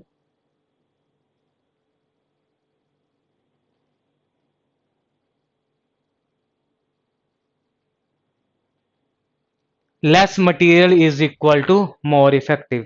less material is equal to more effective मतलब कि क्या है, मतलब कि क्या है, कंपटीशन के अंदर आपने एक याद रखनी है बात, कंपटीशन एग्जाम्स के अंदर आपने एक बात याद रखनी है, less is more, less is more. Competition के अंदर आपने एक बात याद रखनी है, लेस इज मोर। कंपटीशन के अंदर आपने एक बात याद रखनी है, लेस इज मोर मतलब कि थोड़ा ही ज्यादा है, थोड़ा ही ज्यादा है। तो आज के बाद शिवेंद्र जी, ना तो आपने कभी कोई बुक फॉलो करनी है ना। देखिए मैं आपको सबसे पहले तो क्या बता रहा हूं, हो सकता है किसी टीचर का आपको ना समझ में आ रहा हो, ये बिल्कुल पॉसिबिलिटी है कि किसी टीचर का आपको ना समझ में आ रहा हो, नहीं समझ में आ रहा, आप अपने बुक उठाइए। लेकिन इन केस अगर आपको टीचर का समझ में आ रहा है ना, तो सिर्फ और सिर्फ एमसीक्यूज लगाइए। एमसीक्यूज ही आपको क्या बताएगा जी, 100 क्वेश्चंस। एमसीक्यूज ही आपको क्या बताएगा, 100 क्वेश्चंस। और ये तो मैं आपको क्लास के अंदर कवर करवाऊंगा, ये तो मैं आपको क्लास के अंदर कवर करवाऊंगा। तो शिवेंद्रा जी, आपको जो मटेरियल पढ़ना है वो सिर्फ और सिर्फ जो भी आपको इंस्टीट्यूट की बुकलेट प्रोवाइड होंगी, जो भी आपको इंस्टीट्यूट की पीडीएफ प्रोवाइड होंगी, आपको सिर्फ वो पीडीएफ ही पढ़नी है, वो आपको सिर्फ वही पीडीएफ पढ़नी है। इसके अलावा, इसके अलावा इन केस आपने डिटेल के अंदर पढ़ना भी है तो इंस्टीट्यूट का जो स्टडी मटेरियल होगा, स्टडी मटेरियल होगा, आप उसको रेफर कर सकते हो। अनटिल अनलेस आप इंजीनियरिंग सर्विसेज के लिए नहीं पढ़ रहे हो, अनटिल अनलेस आप इंजीनियरिंग सर्विसेज के लिए नहीं पढ़ रहे हो, मैं कोई भी बुक आपको रिकमेंड नहीं करूंगा। देखिए मैं फिर कह रहा हूं, ये मेरी पर्सनल ओपिनियन है, मैंने जो अपनी तैयारी के टाइम पे किया, मैं आपको वो ही गाइड कर रहा हूं कि आपको भी क्या पढ़ना है। मैंने जो खुद पढ़ा, जो मैंने देखा कि क्या ज्यादा इफेक्टिव होगा, उसी के अकॉर्डिंग ही मैंने सारी की सारी चीजें आपको बताई है। श्विंद्रा जी क्लियर हुआ या नहीं हुआ? अब आपको आएगा सर मैंने तो सिर्फ इतना पूछा था, मटीरियल फॉर स्टडी आपने इतना क्यों बता दिया। बच्चे अगर मैं आपको डायरेक्ट ये चीज लिख देता ना, लेस इज मोर, आपको समझ में नहीं आना था, आपको समझ में नहीं आना था। और अपना तो काम ही यही है, पढ़ाना है तो क्रिस्टल क्लियर पढ़ो, पढ़ना भी है तब भी क्रिस्टल क्लियर पढ़ो। आपको जहां पे डाउट होगा वहीं पे आपकी सिलेक्शन रुकेगी। सबसे पहले आप बता दिए शिवेंद्र जी, डाउट क्लियर हुआ? शिवेंद्रा जी डाउट क्लियर हुआ आपका? ठीक है। अब आते हैं आदित्य जी, आपका सर हमारा कोर्स कब तक खत्म होगा अप्रोक्सीमेट? आदित्य जी सिर्फ आज तो नहीं, 1 या 2 दिन के अंदर सारी चीजें फाइनल हो जाएंगी, आपके पास पूरा का पूरा शेड्यूल पहुंच जाएगा कि किस डेट को आपका कौन सा सब्जेक्ट होगा। मैं आपको वर्बली नहीं बोलना चाहता कि मैं आपको आज यहाँ पे खड़ा होकर बोल दूं हाँ बच्चे दिवाली तक खत्म हो जाएगा, नहीं। दिवाली तक अगर खत्म होगा भी तो मेरे पास क्या क्या फैक्ट्स हैं, क्या मेरे पास वो पैटर्न तैयार है कि दिवाली तक कौन कौन से सब्जेक्ट्स होंगे। तो आपको जो है सारी की सारी जो चीजें हैं वो 2 या 3 दिन के अंदर आपके पास मिल जाएगी। किस डेट को क्या स्टार्ट होगा, क्या खत्म होगा, कितने टेस्ट होंगे, ये सारी की सारी चीजें हम आप लोगों को प्रोवाइड करवाएंगे। आदित्य क्लियर हुआ?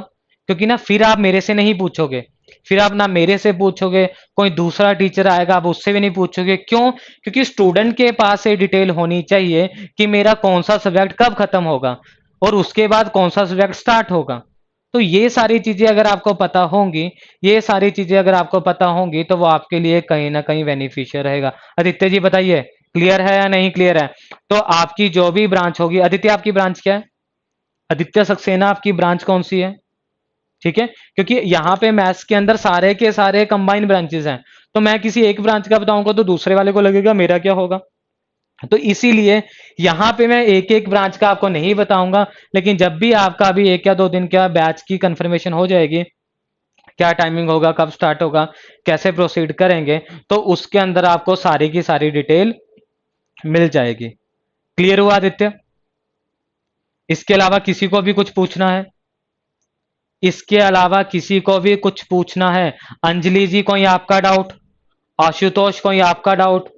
परिणीता कोई आपका डाउट? प्रतीक, शुभम, आदित्य सक्सेना, आपका किसी का भी कोई डाउट? बिल्कुल बिल्कुल आदित्य जी बिल्कुल ही करना चाहिए, बिल्कुल ही करना चाहिए। अगर आपको किसी ने मना भी किया है कि नहीं करना चाहिए, तो एक बार आप उससे जाके पूछिए क्या उसने खुद ने किया था। अगर आपको कोई मना भी कर रहा है कि थर्ड ईयर में गेट अटेम्प्ट करना चाहिए, नहीं करना चाहिए, तो अब उनसे जाके एक ही चीज पूछना, क्या उन्होंने किया था? नहीं किया होगा, नहीं किया होगा। मैं आपको अभी बोलता हूं, जितनी जल्दी गेट क्लियर कर लोगे, जितनी जल्दी गेट क्लियर कर लोगे, उतना ही आपके लिए काम जो है इफेक्टिव रहेगा, इफेक्टिव रहेगा। तो बिल्कुल थर्ड ईयर में अटेम्प्ट करना चाहिए। यार अगर गेट ने, अगर आईआईटी ने आपको मौका दिया है कि थर्ड ईयर में आप दे सकते हो, तो कुछ तो सोचा होगा, कुछ तो सोचा होगा ना उसने भी। तो बिल्कुल देना चाहिए आदित्य जी, एग्जाम बिल्कुल ही देना चाहिए। और थर्ड ईयर ही आपके पास बेस्ट जो प्लेटफॉर्म है एग्जाम देने के लिए। क्यों? क्योंकि आपने ना इन सारे सब्जेक्ट को अभी पढ़ा होगा, इन सारे सब्जेक्ट को अभी ही पढ़ा होगा। और एज सच फोर्थ ईयर के ना इतने सब्जेक्ट आते भी नहीं है गेट के अंदर, फोर्थ ईयर के इतने सब्जेक्ट गेट के अंदर आते भी नहीं है। और अगर आए भी तो उसको तो आप अभी पढ़ लोगे, तो आपके वो बीटेक एग्जाम के अंदर भी हेल्प करेगा, और साथ ही साथ आपका गेट के अंदर अच्छा रैंक लाने में भी हेल्प करेगा। तो आदित्य जी बिल्कुल और बिल्कुल बिल्कुल बिल्कुल आपको जो है वो एग्जाम जो है थर्ड ईयर में अटेम्प्ट करना ही पड़ेगा। हाँ जी आशुतोष जी, फोर्थ ईयर के कौन कौन से सब्जेक्ट आते हैं सीएससी में? बच्चे मैं यही बात कर रहा हूं, क्योंकि देखिए ना, अगर इन केस मुझे हर ब्रांच का तो नहीं पता होगा कि सीएससी में कौन सा नहीं आया, तो मैं आपको ना उसका सारा का सारा, आशुतोष जी आपको सारा का सारा उसका पैटर्न मिलेगा कि ये एग्जाम इसमें आते हैं। उससे आपको खुद ब खुद क्लियर हो जाएगा कि फोर्थ ईयर के कितने जो आपके पास सब्जेक्ट होंगे जो कि गेट के अंदर आएंगे। लेकिन मैं आपको फिर रिपीट करता हूं कि जो 80 to 90% सिलेबस है, 80 to 90% सिलेबस है, वो अप टू थर्ड ईयर तक का ही आता है।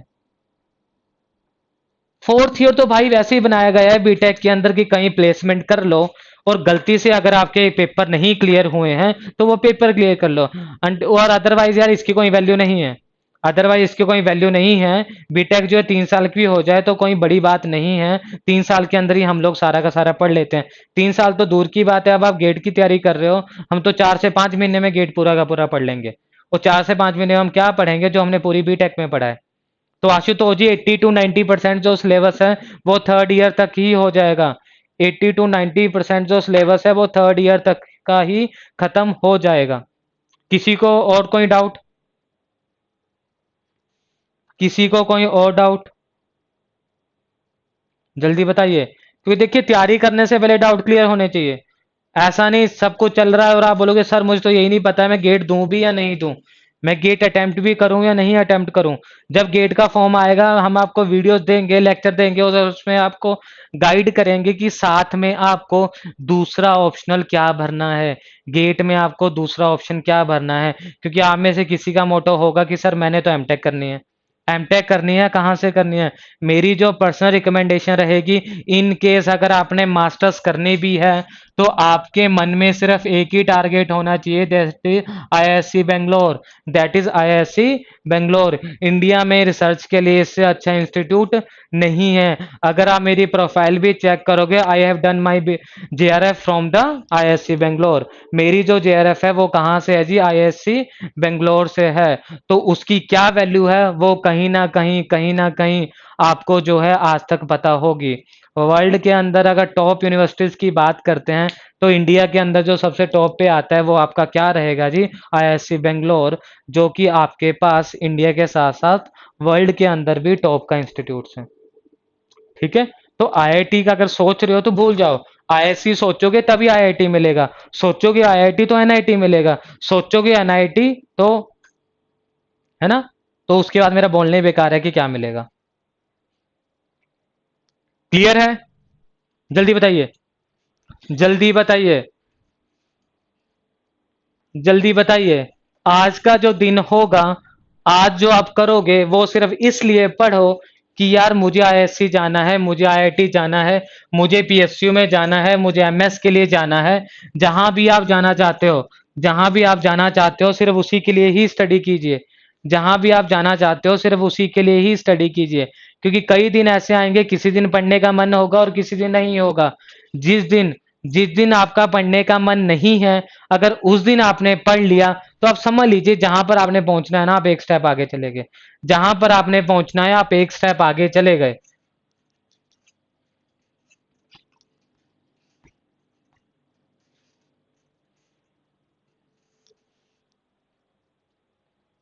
ठीक है आदित्य जी, बिल्कुल बिल्कुल बिल्कुल, बिल्कुल ही। और ट्राई कीजिए मेरी क्लास के अंदर कमेंट ही आप क्रिस्टल क्लियर लिखा करिए। एक तो क्लियर होता है, क्रिस्टल क्लियर का मतलब बिल्कुल ही क्लियर है, बिल्कुल ही साफ चाहिए अपने को, रास्ता बिल्कुल ही साफ चाहिए। मेरा जो पढ़ाने का तरीका है that is the frictionless. Frictionless का मतलब क्या होगा? No loss. फ्रिक्शनलेस का मतलब होगा नो लॉस। लेकिन दिक्कत कहां आती है स्टूडेंट और टीचर को?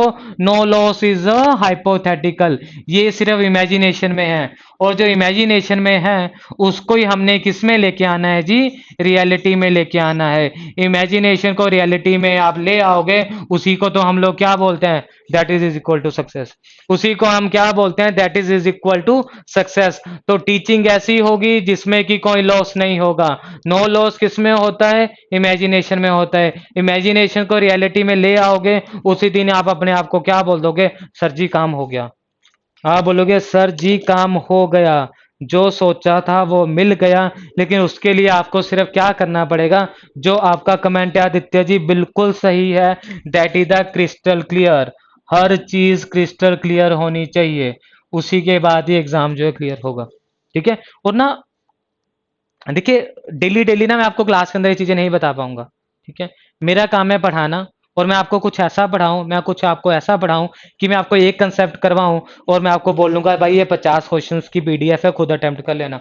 और आपका मुझे कमेंट आना चाहिए सर 50 में से 45 तो हो गए, लेकिन 5 भी तब गलत हुए जब मुझे कोई कैलकुलेशन में कोई पंगा पड़ा, है ना। तो वो मेरा पढ़ाने का फायदा है, तो वो मेरा पढ़ाने का फायदा है। ऐसा ना हो मैं 10 प्रॉब्लम असाइनमेंट के लिए दूं, आप बोलोगे सर 6 तो मेरे से गलत होगी, 4 मुझे समझ में नहीं आई। तो बताओ यार, आप तो फेल हुए हुए, साथ में कौन फेल हुआ?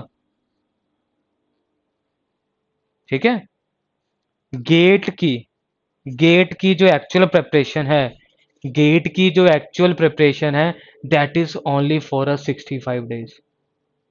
ठीक है, ठीक है, मैं अपना नंबर आपके साथ शेयर करता हूं, इन केस आप अभी तैयारी नहीं कर पाते हो। मैं लास्ट के 65 डेज गेट के अंदर आपने कैसे पढ़ना है, और वो 65 डेज कब तक रहेंगे? 31 जैन तक रहेंगे। फरवरी को तो मैं मानता हूं कि आपके घूमने फिरने के दिन होते हैं फरवरी के अंदर, क्योंकि फरवरी के अंदर गेट का एग्जाम होता है, और भी कई चीजें होती हैं, आप इंजीनियर्स हो, आप लोगों को अच्छे से पता होगा। तो तैयारी जो है 31 जैन तक की होती है। एक से आप लोग मस्ती कीजिए, घूमिए फिरिए और दीजिए गेट का एग्जाम। गेट की प्रिपरेशन सिर्फ 65 डेज की ही होती है, गेट की प्रिपरेशन सिर्फ 65 डेज की होती है। लेकिन वो 65 डेज का मतलब ये होता है आइसोलेशन। अपने आप को कहीं बंद करके आप पूरा का पूरा फोकस किस पे हो जाइए जी? गेट की तैयारी के लिए हो जाइए। बस यही चीज करनी थोड़ी टफ है यार, यही करना थोड़ा टफ है। सर व्हाट्सएप तो चलाना है, कोई नाराज हो गया है उसको भी तो मनाना है, क्या क्या करूं मैं? बीटेक भी तो करनी है, क्या क्या करूं मैं? इसीलिए तो हम बोलते हैं 6 महीने की कोचिंग होगी, साल की कोचिंग होगी, 2 साल की कोचिंग होगी। क्यों? क्योंकि उन चीजों में क्या है जी? लॉसेस को कैलकुलेट किया है। जहां लॉसेस आ गए वहां टाइम बढ़ता जाएगा, बढ़ता जाएगा, बढ़ता जाएगा। क्लियर हुआ जी? क्लियर हुआ या नहीं हुआ? कई स्टूडेंट ऐसे भी होते हैं, सर मेरी तो बीटेक के अंदर सप्ली है। भाई सप्ली उनका बीटेक क्लियर नहीं होती है, लेकिन गेट क्लियर हो चुका होता है। तो बीटेक के साथ गेट को थोड़ा सा कंपेयर आप ना ही करिए तो सही है। वैसे होता तो इसी का ही है, लेकिन अगर आप कंपेयर ना कीजिए तो आपके लिए वो सही रहेगा। कंपेयर ना कीजिए तो वो आपके लिए जी सही रहेगा। No no no no Aditya Saxena ji, 65 days for a full course, 65 days for a full course, पूरे के पूरे कोर्स के लिए, पूरे के पूरे कोर्स के लिए जी 65 days। मैथ्स तो नहीं, मैथ्स अगर 65 days में टोटल बोल रहा हूँ, मैथ्स तो बच्चे आएगा 7 दिन का। मैथ्स आप करोगे जी 7 days के अंदर, मैथ्स आप करोगे 7 days के अंदर। आप बोलोगे सर ये झूठ है, ऐसा नहीं हो सकता है। मैं आपको प्रूव करके बताऊंगा, ये झूठ है, ऐसा नहीं हो सकता है, ये झूठ है, ऐसा नहीं हो सकता है। तो मैंने आपको बोला कि इन दिनों में आपको स्टडी करनी है 16 to 18 आवर्स, 16 से 18 घंटे आपको पढ़ना है। आप 7 दिन 16 घंटे पढ़े, आप 7 दिन 16 घंटे पढ़े, तो आप देखिए जी कितना पढ़े, 112 घंटे। यहाँ पे जो मैं आपको मैथ्स कंप्लीट करवाऊंगा वो अप्रोक्सीमेट करवाऊंगा 70 आवर्स के अंदर। तो बच्चे आपने वो कितने में कवर कर लिए? ठीक है आदित्य जी, ये मैंने आपको छोटा सा हिंट दिया है, मैं छोटा सा हिंट दिया है आपको। नोट्स कैसे बनने हैं, क्या होगा, वो सारी चीजें मैं करवाऊंगा, वो सारी चीजें करवाना मेरा काम है। लेकिन मैं कुछ बोल लूं और आपको हाइपोथेटिकल लगे, तो मेरा पहला काम तो क्या है, आपके उस कंफ्यूजन को दूर करना। मेरा पहला काम क्या रहेगा, आपके उस कंफ्यूजन को दूर करना। क्लियर हुआ या नहीं हुआ? आदित्य सक्सेना क्लियर हुआ?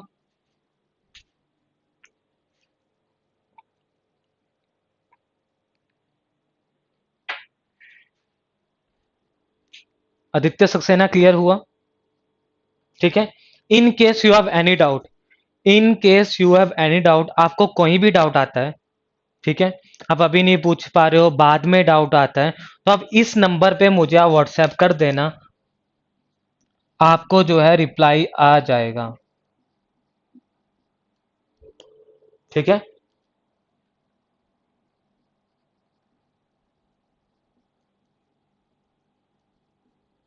इस नंबर पे आप मुझे व्हाट्सएप कर देना। आपको जो भी आपके मन में डाउट होगा, जो भी आपके मन में डाउट होगा, आप इस नंबर पे व्हाट्सएप कर देना, आपको जो है रिवर्ट बैक आ जाएगा। ठीक है, आप लिख देना, बस मेंशन कर देना किस एग्जाम की तैयारी कर रहे हो, और जो भी अपना ईयर लिख देना। क्लियर है? अब आ जाते हैं जी ट्रांसपोज ऑफ अ मैट्रिक्स के ऊपर। ये क्लास बहुत ही जरूरी थी। क्यों जरूरी थी? क्योंकि यार अभी आपने प्रिपरेशन स्टार्ट ही किए हैं, अभी आपने प्रिपरेशन स्टार्ट ही किए हैं। और दूसरी बात, आप कंफर्टेबल हो, आपको क्लासेस अच्छी लग रही हैं नहीं लग रही है? कमेंट करके बता दीजिए, अच्छी लग रही है क्रिस्टल क्लियर लिख दीजिए, कमेंट करके देखिए। और अगर आपको कोई भी प्रॉब्लम आ रही है ना क्लासेस के अंदर, टेक्नोलॉजी से रिलेटेड, किसी से भी रिलेटेड, तो आप मुझे एक बार डाउट लिख के बता दीजिए। एक बार मुझे आप उसमें कमेंट में लिख के बता दीजिए कि सर मुझे ये डाउट आता है, मुझे ये डाउट आता है, तो लिख के बता दीजिए। और अगर क्लासेस आपको टोटली ही क्लियर है, कोई डाउट नहीं है, तब भी लिख दीजिए। बिल्कुल आशुतोष जी, बिल्कुल सही है। परिनीता बिल्कुल सही है। शिवम सीएससी बिल्कुल सही है जी। हाँ जी, बाकी प्रतीक, शिवेंद्र, कोई भी अगर आपको दिक्कत आ रही है टेक्नोलॉजी से रिलेटेड, क्लास से रिलेटेड, कोई भी अगर आपको दिक्कत आ रही है, देखिए ट्राई कीजिए नेक्स्ट टाइम से आप क्रिस्टल क्लियर ही लिखिए, क्योंकि क्लियर का मतलब मुझे यही लगेगा कि हाँ सर अभी ना थोड़ा बहुत तो डाउट है। क्लियर का मतलब मैं यही समझूंगा, हाँ जी सर थोड़ा बहुत डाउट तो है। तो क्लास के अंदर आपने क्रिस्टल क्लियर ही लिखना है, जिससे मुझे भी क्लियर हो कि आपको कोई भी डाउट नहीं है क्लास से। बिल्कुल सही है जी, बिल्कुल सही है। अब आ जाते हैं जी जल्दी से हम। ठीक है, घर पे बैठे हो यार, टाइम ही ऐसा है, आपको घर पे बैठ के ही तैयारी करनी पड़ेगी। ये टाइम ही ऐसा है, आपको घर पे बैठ के तैयारी करनी पड़ेगी। और सबसे बड़ी बात यार, जितना अपने टाइम को आप घर पे यूटिलाइज कर सकते हो, बाहर या कॉलेज के अंदर उतना नहीं हो पाएगा। बाहर और कॉलेज के अंदर उतना नहीं हो पाएगा। क्यों? क्योंकि कॉलेज के अंदर सिर्फ और सिर्फ कॉलेज के अंदर आपने ग्रुप में बैठना है, यहाँ पे आपने अकेले ने बैठना है। कॉलेज के अंदर आपने ग्रुप में बैठना है, और यहाँ पर आपने अकेले ने बैठना है। और इसी से आप क्या करोगे, इसी से आप लोग क्या करोगे, पूरी की पूरी चीजों को कंटिन्यू करोगे। जितना आप अकेले में रहोगे, जितना चीजों को खुद से सीखोगे, उतने एग्जाम के लिए वो आपके लिए सही रहेगा, उतने एग्जाम के अंदर वो आपके लिए जो है सही रहेगा। ठीक है, अब आ जाते हैं जी हम अपने टॉपिक के ऊपर, जो हमने किया था transpose of a matrix. Transpose का मैंने आपको मतलब बता दिया था कि ट्रांसपोज का मतलब होता क्या है। ठीक है, और इसकी डेफिनेशंस बुक में क्या बोलते हैं, बुक के अंदर क्या बोलते हैं, वो बोलता है let A I J M into N. इसने क्या बोला है कि एक मैट्रिक्स है ए आई जे और कितना ऑर्डर है जी उसका एम इंटू एन का, then the N into M let A is equal to, let A is equal to A I J, order क्या है जी M into N, then the N into M matrix obtained, matrix obtained from A. तो हम क्या बोलते हैं, हम कौन सी मैट्रिक्स ऑब्टेन करते हैं जी, N by M matrix obtain करते हैं from A by changing, by changing its rows into column, by changing its rows into column and its column into rows। ठीक है जी, by changing its row into column and its column into rows is called the, is called the transpose of a matrix, is called the transpose of a matrix. उसे हम क्या बोलते हैं जी, transpose of a matrix denoted by T. उसे हम क्या बोल देते हैं जी, transpose of the matrix denoted by T. मतलब क्या होगा, अगर आपका मैट्रिक्स एक क्या दिया है जी 1 2 3 4 5 6, तो आप क्या लोगे सर, ये 2/3 की मैट्रिक्स है, 2/3 की मैट्रिक्स है, तो इसका जब मैं ट्रांसफॉर्म निकालूंगा उसे मैं ए टी लिखूंगा, और वो आपके पास क्या होगा, रो को कॉलम बनाइए 1 2 3 और आपके पास 4 5 6, तो ये क्या बन जाएगी 3/2 की बन जाएगी। अब पहले रो कितनी थी, 2 थी, अब रो कितनी बन गई, 3 बन गई। तो ये मैंने जो लाइन लिखी है इसका ये मतलब है, ये जो मैंने लाइन लिखी है, then the N into M matrix obtained from the A by changing, ये एम इंटू एन किस में आ गया जी, क्यों, 2 था यहाँ 3 आ गया, यहाँ 3 था यहाँ कितना आ गया, 2 आ गया। जल्दी से नोट कर लीजिए, जल्दी से नोट कर लीजिए, जल्दी से नोट कर लीजिए। ये मैंने आपको ट्रांसपोज पूरा का पूरा क्लियर कर दिया, ट्रांसपोज मैंने आपको पूरा का पूरा क्लियर कर दिया। अब साथ में हम क्या करेंगे जी, को फैक्टर कैसे फाइंड आउट करते हैं, को फैक्टर कैसे फाइंड आउट करते हैं वो साथ ही साथ आप जी अब हम वो करेंगे।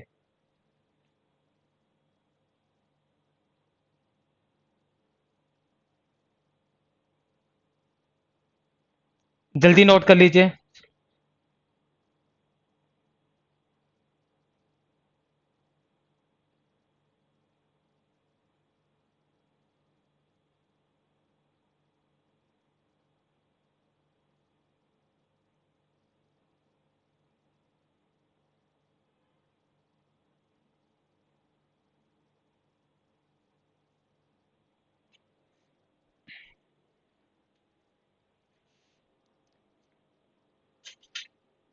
नोट कर लीजिए जल्दी।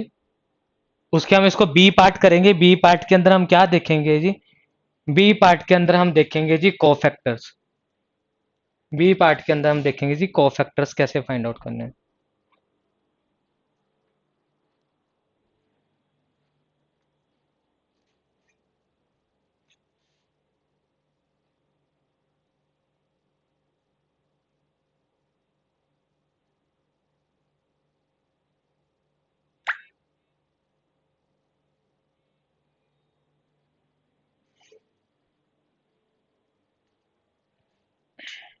जल्दी नोट कर लीजिए।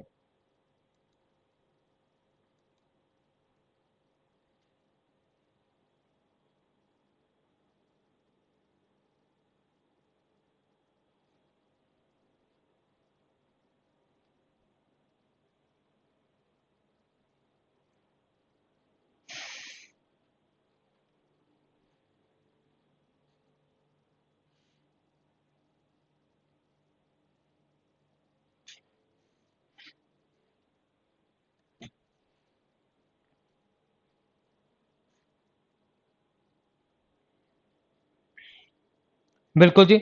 नेक्स्ट हेडिंग डालिए जी कोफैक्टर्स। नेक्स्ट हेडिंग डालिए जी cofactor. How we find the cofactors. हम जो है कोफैक्टर्स को कैसे फाइंड आउट करेंगे।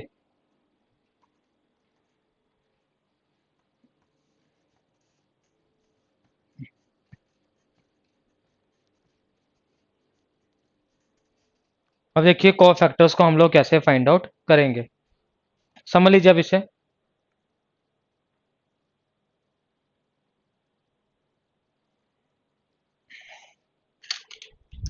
अब देख लीजिए, जब हम बात करते हैं कोफैक्टर्स की, अब कोफैक्टर्स को मैं फाइंड आउट कर क्यों रहा हूं, कोफैक्टर्स को मैं फाइंड आउट क्यों कर रहा हूं, to find the adjoint, adjoint को फाइंड आउट करने। ठीक है, अब देखिए जी, let let A is equal to A11, A12, A13, A21, A22। Let A is equal to A11, A12, A21, A22। ये ए है। ठीक है जी। अब अगर मैं इसके कोफैक्टर्स फाइंड आउट करूंगा, जब मैं इसके कोफैक्टर फाइंड आउट करूंगा तो कोफैक्टर का मतलब क्या होगा, जब मैं A11 का कोफैक्टर फाइंड आउट करूंगा, जब मैं A11 का कोफैक्टर फाइंड आउट करूंगा तो सबसे पहले आपने याद रखना है, आपने इस फॉर्मूले को याद रखना है, आपने एक फॉर्मूले को याद रखना है जो कि आपके पास क्या होगा जी, माइनस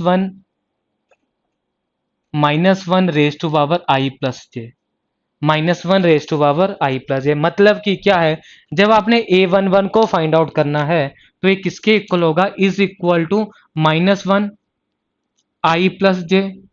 A11 में i क्या है और j क्या है, तो आप बोलोगे सर A11 में i भी आपके पास 1 है और j भी आपके पास 1 है, ये आपके पास कितना आ जाएगा जी, -1 का स्क्वायर। और बताओ -1 का स्क्वायर किसके इक्वल होता है, इज इक्वल टू 1 के इक्वल होगा। तो आपने क्या करना है, A11 का कोफैक्टर अगर आपने निकालना है, आपको पहली रो और पहला कॉलम ढक देना है, आपको पहली रो और पहला कॉलम ढक देना है।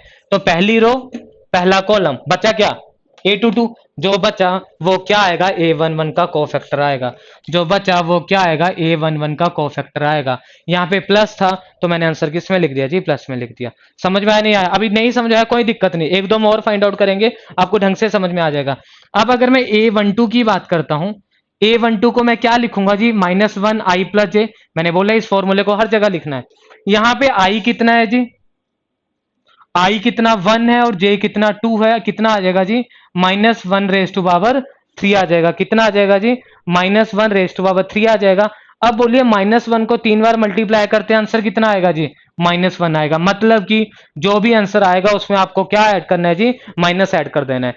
अब अगर आपने A12 का कोफैक्टर निकालना है तो आप कैसे निकालोगे जी, आपने पहली रो दूसरा कॉलम, पहली रो दूसरा कॉलम, पहली रो दूसरा कॉलम, यही होगा। इसका मतलब क्या हुआ जी, आई का मतलब रो,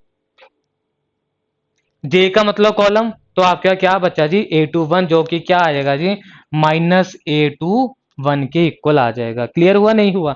सिमिलरली अगर मैं निकालता हूं जी A21 निकालता हूं, तो A21 की अगर मैं बात करता हूं, आप बोलोगे सर पहले तो ये लिखो -1 i+j, -1 2 + 1 is equal to -1 3 is equal to -1 is equal to, मतलब कि अब क्या कीजिए, दूसरी रो पहला कॉलम, दूसरी रो पहला कॉलम, दूसरी रो पहला कॉलम, ढक दिया, कवर कर दिया। मेरे पास क्या बचा जी, A12 बचा, और आएगा किसमें, A12 माइनस में आएगा। ठीक है, तो A22 की अगर मैं बात करता हूं, आप बोलोगे sir -1 i+j, -1 2 + 2, -1 raise to power 4 even है। जब भी इसमें रेज टू पावर इवन होगा आंसर किस में आएगा जी, प्लस में आएगा। अब क्या कीजिए, दूसरा कॉलम और दूसरी रो को कवर कर दीजिए, आपके पास कितना आ गया जी, इज इक्वल टू A11। तो मतलब कि cofactors of matrix A, cofactor of matrix A is equal to, किसके इक्वल है जी, इज इक्वल टू कितना आया जी, A22 -A21 -A21 -A12 A11। जल्दी से बताइए ये क्या आ गया जी, कोफैक्टर ऑफ ए। जल्दी से कमेंट कीजिए, जल्दी से कमेंट करके बताइए पॉइंट क्लियर है या नहीं है। जल्दी से कमेंट करके बताइए को फैक्टर्स आप लोगों को फाइंड आउट करने आए या नहीं आए। जल्दी से कमेंट करके बताइए।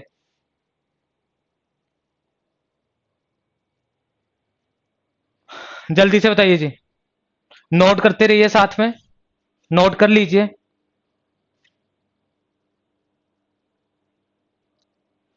बिल्कुल सही है जी, बिल्कुल ही सही है, समझ आना चाहिए, बिल्कुल सही है। नोट कर लीजिए, साथ में नोट कर लीजिए। अगर आपको ये दोनों पॉइंट समझ में आ गए ना, असेंबली एडजॉइंट खत्म हो चुका है। अगर आपको ट्रांसफर्स और कोफैक्टर दोनों ही समझ में आ चुके हैं, अगर आपको ट्रांसपोज और कोफैक्टर दोनों ही समझ में आ चुके हैं, तो समझ लीजिए एडजॉइंट खत्म हो चुका है। अब आप बोलोगे सर एग्जाम में क्या हम इतना करेंगे? बच्चे हम एग्जाम में इतना नहीं करेंगे, हम एग्जाम में बिल्कुल भी इतना नहीं करेंगे। मैं आपको शॉर्टकट भी बताऊंगा उसका शॉर्टकट क्या है, लेकिन आपको फिर बोल रहा हूँ शॉर्टकट भाई डायरेक्ट नहीं पता चलेगा। शॉर्टकट डायरेक्ट नहीं पता चलेगा, उसके लिए थोड़ी सी मेहनत करनी पड़ेगी। और उस मेहनत के बाद आप जो है शॉर्टकट जो है इजिली कर सकते हो। उस मेहनत क्या आप शॉर्टकट इजिली कर सकते हो।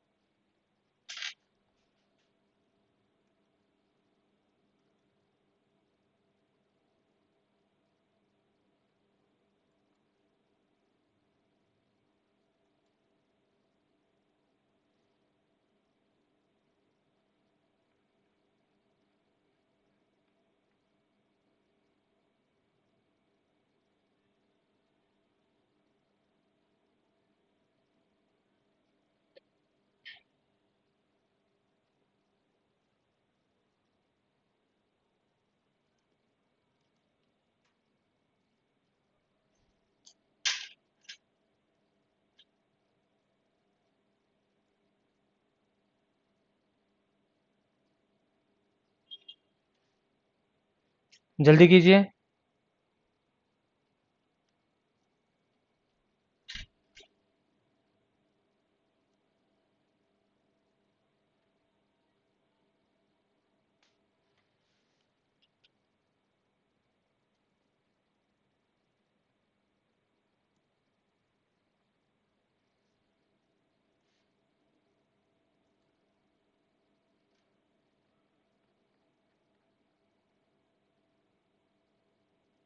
कर लिया नोट?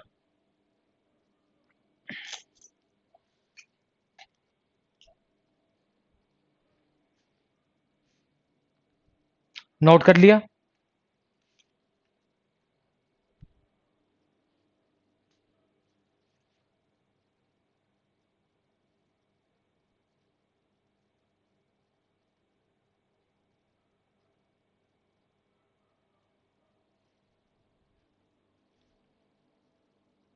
ठीक है जी, अब आ जाइए, अब आ जाइए। अब देखिए मैंने आपको क्या पढ़ाया, मैंने आपको बोला एडजॉइंट हम कर रहे हैं। हमारा जो मेन टॉपिक का नाम है ये इसका बी था, है ना, ट्रांसफर मतलब कि एडजॉइंट के अंदर हमने दो पैरामीटर को स्टडी किया। एक तो हमने कर लिया जी सिंपली द ट्रांसपोज क्या होता है, दूसरा कोफैक्टर क्या होता है। क्लियर हुआ?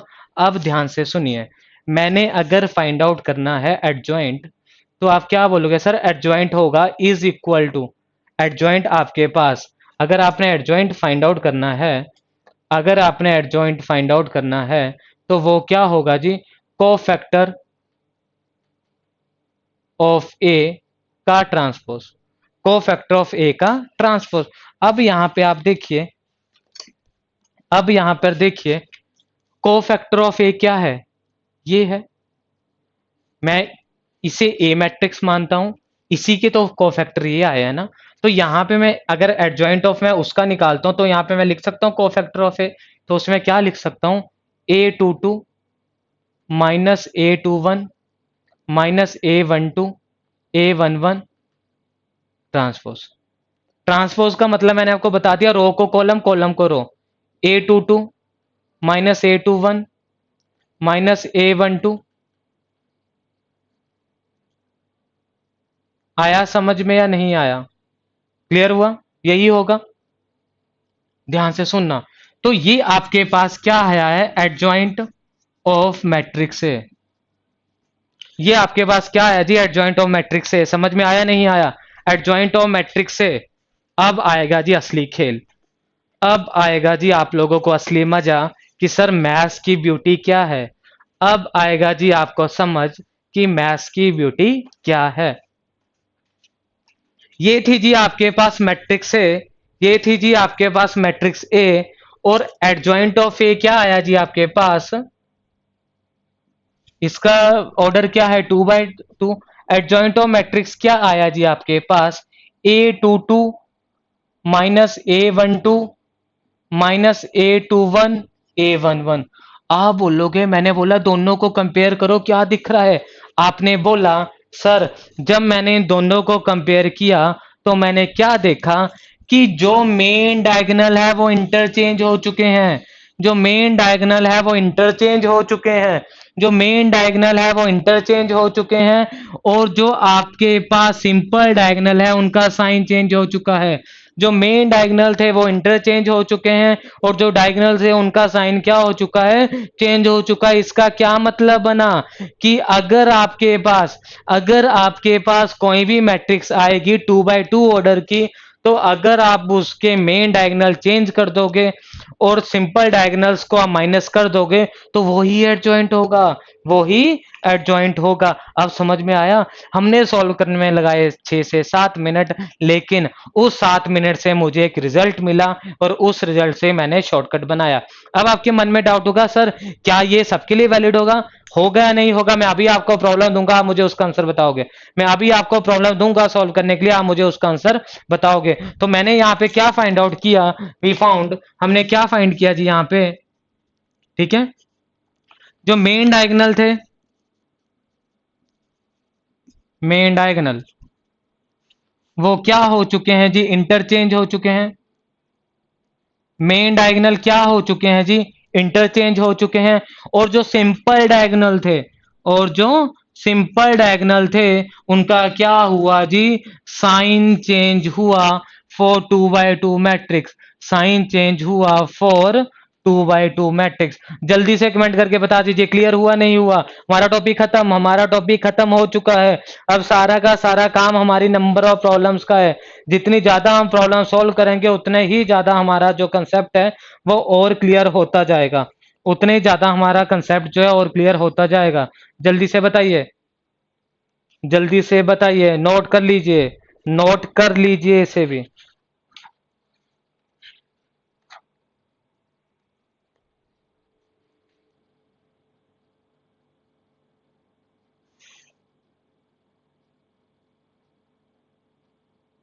बिल्कुल परिणीता, अमनदीप, बिल्कुल बिल्कुल कर लीजिए नोट, नोट कर लीजिए।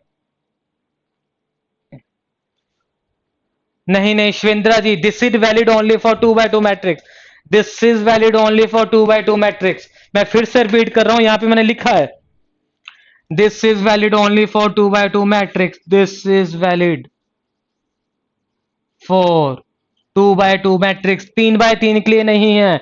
उसके लिए क्या होगा हम पढ़ेंगे, उसके लिए क्या होगा हम पढ़ेंगे, मेथड यही रहेगा। इसको तो आपने जी 2 by 2 के लिए याद रखना है, this is valid for 2 by 2 matrix. Shivendra ji उसके लिए कैसे करेंगे, उसके लिए मैं इसी अप्रोच का यूज करूंगा, लेकिन ये मेथड 2 by 2 के लिए है। ये मेथड 2 by 2 के लिए, पहले हम 2 by 2 पढ़ेंगे उसके बाद। अब आपके मन में किसी के मन में डाउट है कि सर अगर मैट्रिक्स 2 by 3 हुई तो क्या होगा। बच्चे एडजॉइंट किसके लिए वैलिड है, that is valid for a square matrix. अगर स्क्वायर मैट्रिक्स के लिए वैलिड है तो 2 by 3 कहां से आ गया। तो ऐसी चीजें दिमाग में नहीं आनी चाहिए कि 2 by 3 होगा तो क्या होगा। 2 by 3 स्क्वायर मैट्रिक्स नहीं है, 2 by 3 स्क्वायर मैट्रिक्स नहीं है, नहीं है तो इसका यूज नहीं होगा।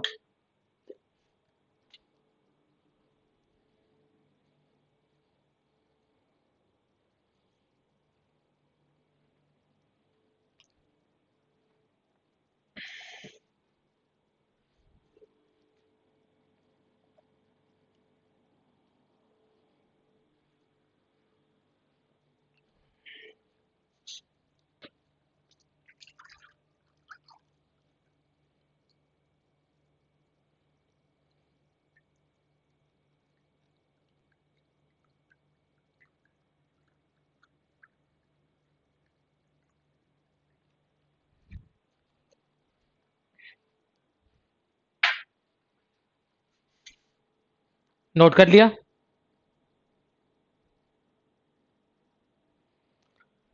लिखिए, एक प्रॉब्लम लिखिए, उसका आंसर बताइए क्या होगा। Find the adjoint. आपको क्या फाइंड आउट करना है? Find the adjoint. आप लोगों को एडजॉइंट फाइंड आउट करने हैं। Find the adjoint.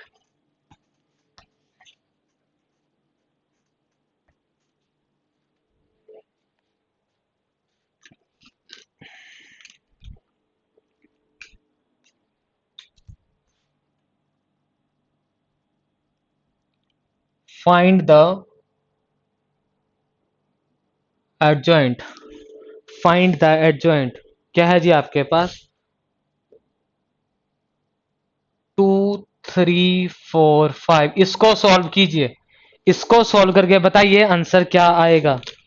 इसको सॉल्व करके बताइए आंसर क्या आएगा। 1 सेकंड में भी आ जाएगा, लेकिन मैं चाहता हूं पहले आप कोफैक्टर्स को निकालना सीख लीजिए। मैं चाहता हूं पहले आप कोफैक्टर्स को निकालना सीख लीजिए।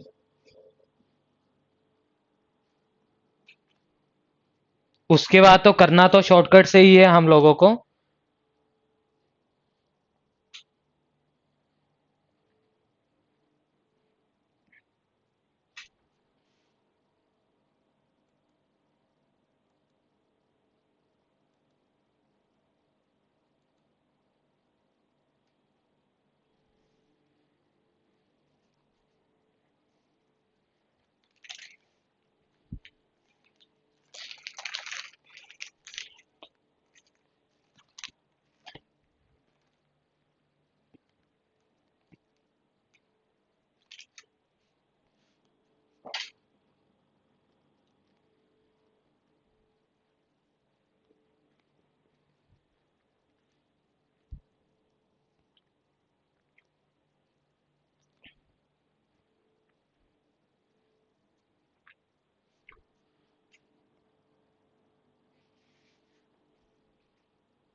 बिल्कुल सही है शिवेंद्रा जी। आदित्य सही आंसर आ रहा है, प्रतीक सही आ रहा है, परिणीता सही है। ठीक है, तो एक बार आप दोनों मेथड से फाइंड आउट करके देख लेना। एक बार आप दोनों मेथड से फाइंड आउट करके देख लेना आंसर क्या आएगा।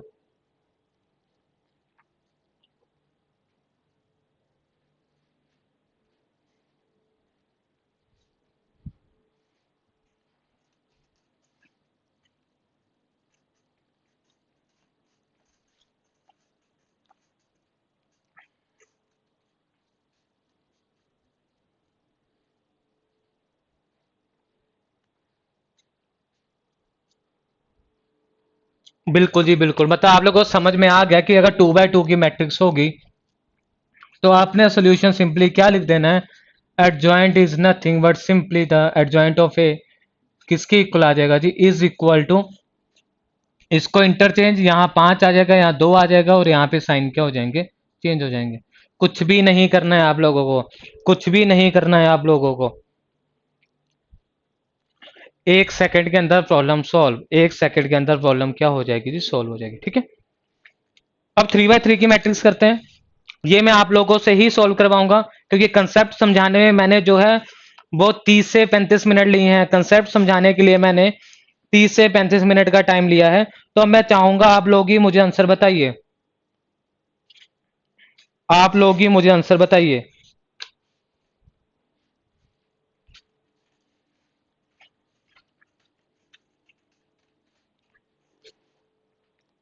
अब 3 by 3 का केस आएगा, उसको सॉल्व कैसे करना है ना, मैं आपको एक उसका छोटा सा हिंट दे देता हूं, करना आपने ही सॉल्व है।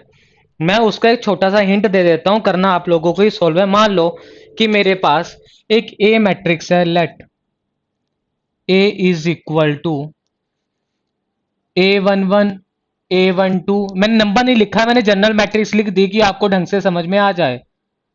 कोई वैल्यू लिखूंगा तो आप क्या कीजिए, उससे कंपेयर कर दीजिए। आप लोग क्या कीजिए, उससे कंपेयर कर दीजिए। ये आपके पास क्या है जी, A11 A12 A13 A21 A22 A23 A31 A32 A33। इतना समझ में आया? ठीक है, अब मुझे क्या फाइंड आउट करना है, अगर को factor of A11 find out करना है, तो मैंने आपको क्या बताया भाई, इसको तो कभी भी नहीं भूलना है। तो I प्लस जे क्या होगा, 1 1 प्लस 1, इज इक्वल टू -1 का 2 इज इक्वल टू 1, यही होगा या नहीं होगा? 1 1 का मतलब क्या है? पहली रो और पहला कॉलम कवर कर दीजिए, तो ये होगा ना। इन दोनों को आपने कवर कर दिया, आपके पास बचा क्या? आपके पास आया जी A22, A32, A23, A33। इसको आप क्या कीजिए, इसकी कुछ वैल्यू तो होगी। आपने क्या करना है जी, A22 multiply A33 minus A23 into A32। बताओ जी, समझ में आया है नहीं आया? कैसे फाइंड आउट करना है, समझ में आया है नहीं आया? इसकी कुछ वैल्यू होगी, यहाँ पे सॉल्व करके देख लेना है, आपके पास ही आंसर आ जाएगा। ठीक है, इसका कोई भी आपको जो है शॉर्टकट नहीं मिलेगा, लेकिन आगे जाके हम इसे यूज कैसे करेंगे, कैसे शॉर्टकट में बनाने हैं, वो मैं आपको अभी नहीं बना पाऊंगा। क्यों? क्योंकि अभी हमने इससे रिलेटेड कुछ और भी चीजें पढ़नी है, उसके बाद ही आपको ये जो है क्लियर हो पाएगा। ठीक है, तो अभी के लिए मैं आपको असाइनमेंट के लिए प्रॉब्लम्स दे रहा हूँ। असाइनमेंट के लिए मैं आपको 2 प्रॉब्लम दे रहा हूँ। आपने फाइनल मुझे आंसर बताने हैं। आप लोगों के पास मेरा नंबर है, आप लोग मुझे उस पर भी पोस्ट कर सकते हो कि वो आंसर आपका सही आया है, गलत आया है, या कहीं पर आपको कंफ्यूजन आया है, तो आप व्हाट्सएप पे आंसर पोस्ट कर सकते हो। मैं वहां पर आप लोगों को रिप्लाई कर दूंगा, मैं वहां पर आप लोगों को रिप्लाई कर दूंगा। क्लियर हुआ? इतना नहीं हुआ? क्लियर हुआ आपको या नहीं हुआ? ठीक है, तो क्या है जी, समझ लीजिए। इसने बोला है फाइंड द एडजॉइंट। इसने क्या बोला है, ये नोट कर लीजिए, नोट कर लीजिए जल्दी। ये क्लियर हुआ या नहीं? ये क्लियर है नहीं है, मुझे कमेंट करके बताइए। ये पॉइंट क्लियर हुआ या नहीं हुआ, कमेंट करके बताइए। जल्दी जल्दी कमेंट करके बताइए। देखिए अभी आपका कमेंट नहीं आया इस टॉपिक का। ये जो मैंने 3x3 मैट्रिक्स बनाई है, इसका भी कमेंट नहीं आया।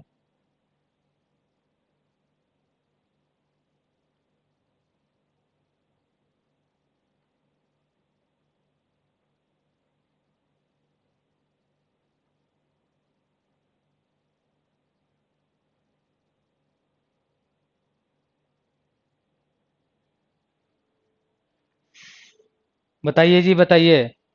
क्लियर क्लियर क्लियर क्लियर है तो लिखिए जी, लिखिए जी। आपने क्या करना है, find the adjoint of 3x3 matrix. Find the adjoint of 3x3 matrix. एक 3x3 की मैट्रिक्स है जी, उसका एडजॉइंट फाइंड आउट करना है। Find the adjoint of 3x3 matrix.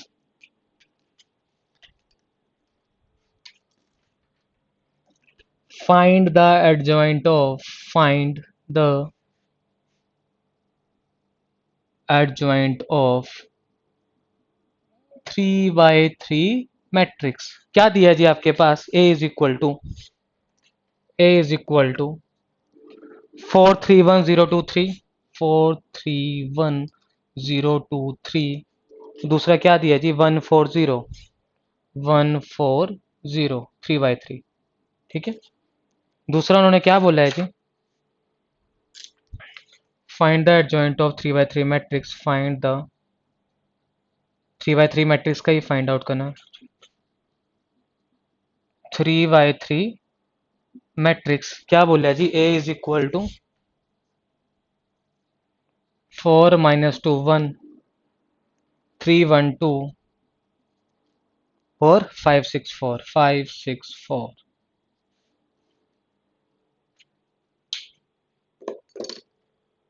ठीक है जी, आपको जो इन दोनों का जी एडजॉइंट फाइंड आउट करना है।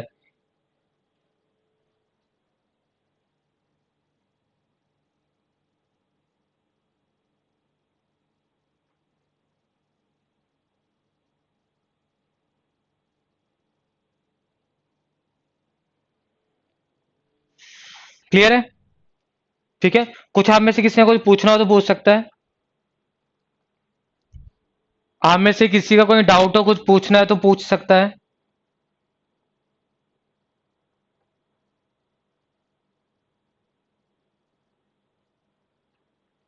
किसी को कुछ पूछना है तो पूछ सकता है जी।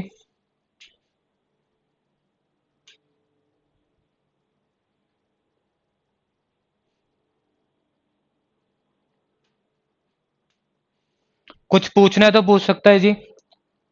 सर A12 के केस में कैसे करेंगे, A12 के केस में कैसे करेंगे जी, समझ लीजिए। A12 का केस यहाँ पे क्या आएगा, ये है A12, ये है A12। तो मैं क्या लिखता हूं, अगर मैं लिखता हूं जी A12 का केस, तो मैं इस टर्म को तो आपने कभी नहीं भूलना है, मैं आपको पहले बता चुका हूं। -1 1+2 -1⁻³ इज इक्वल टू -1, -1 नहीं आएगा, है ना। 1 की पावर ओड मैंने बोला था माइनस में आएगा, अगर रेस टू पावर ओड होगा तो रिजल्ट जो है माइनस में आएगा, रिजल्ट जो है माइनस में ही आएगा। इसको जब आप देखोगे तो मैंने आपको क्या बोला था, आपको क्या करना है, पहली रो और दूसरे कॉलम को ढक देना है, पहली रो दूसरे कॉलम को ढक देना है। आपके पास मैट्रिक्स क्या बची, 0 1 3 0। इसको सॉल्व करोगे तो कितना आएगा जी, 0 -3 -3, तो माइनस आगे भी है, क्या लिखोगे, -3 कितना आएगा ये। तो cofactor of A12, cofactor of A12, cofactor of A12 आपके पास कहां आ रहा है, कितना आ रहा है, कहीं ना कहीं उसकी वैल्यू 3 ही आ रही है। क्लियर हुआ जी या नहीं हुआ, जल्दी बताइए।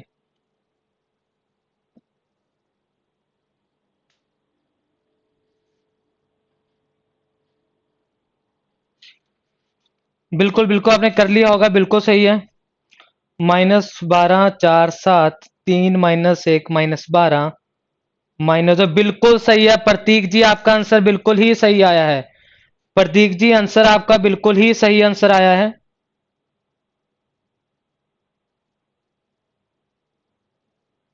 बिल्कुल ही सही है, बिल्कुल ही सही आया है। तो इस तरह से ये चीजें जो है चलेंगी, इनको देख लीजिए। क्लियर है।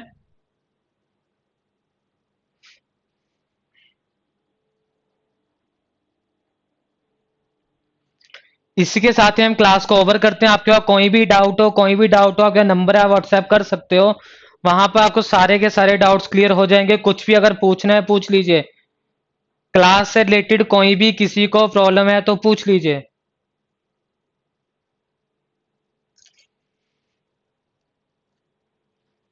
क्लास से रिलेटेड किसी को भी कोई प्रॉब्लम प्रॉब्लम है तो पूछ लीजिए।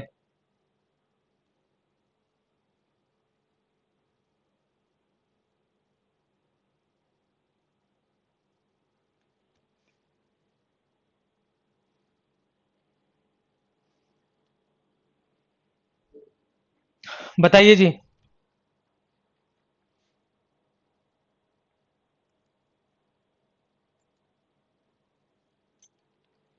किसी को कोई दिक्कत है तो पूछ लीजिए।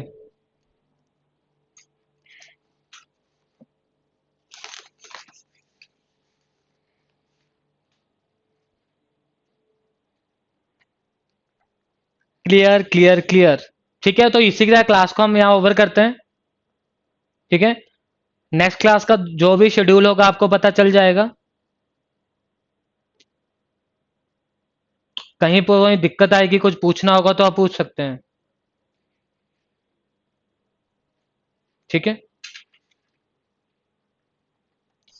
हाँ जी बताइए।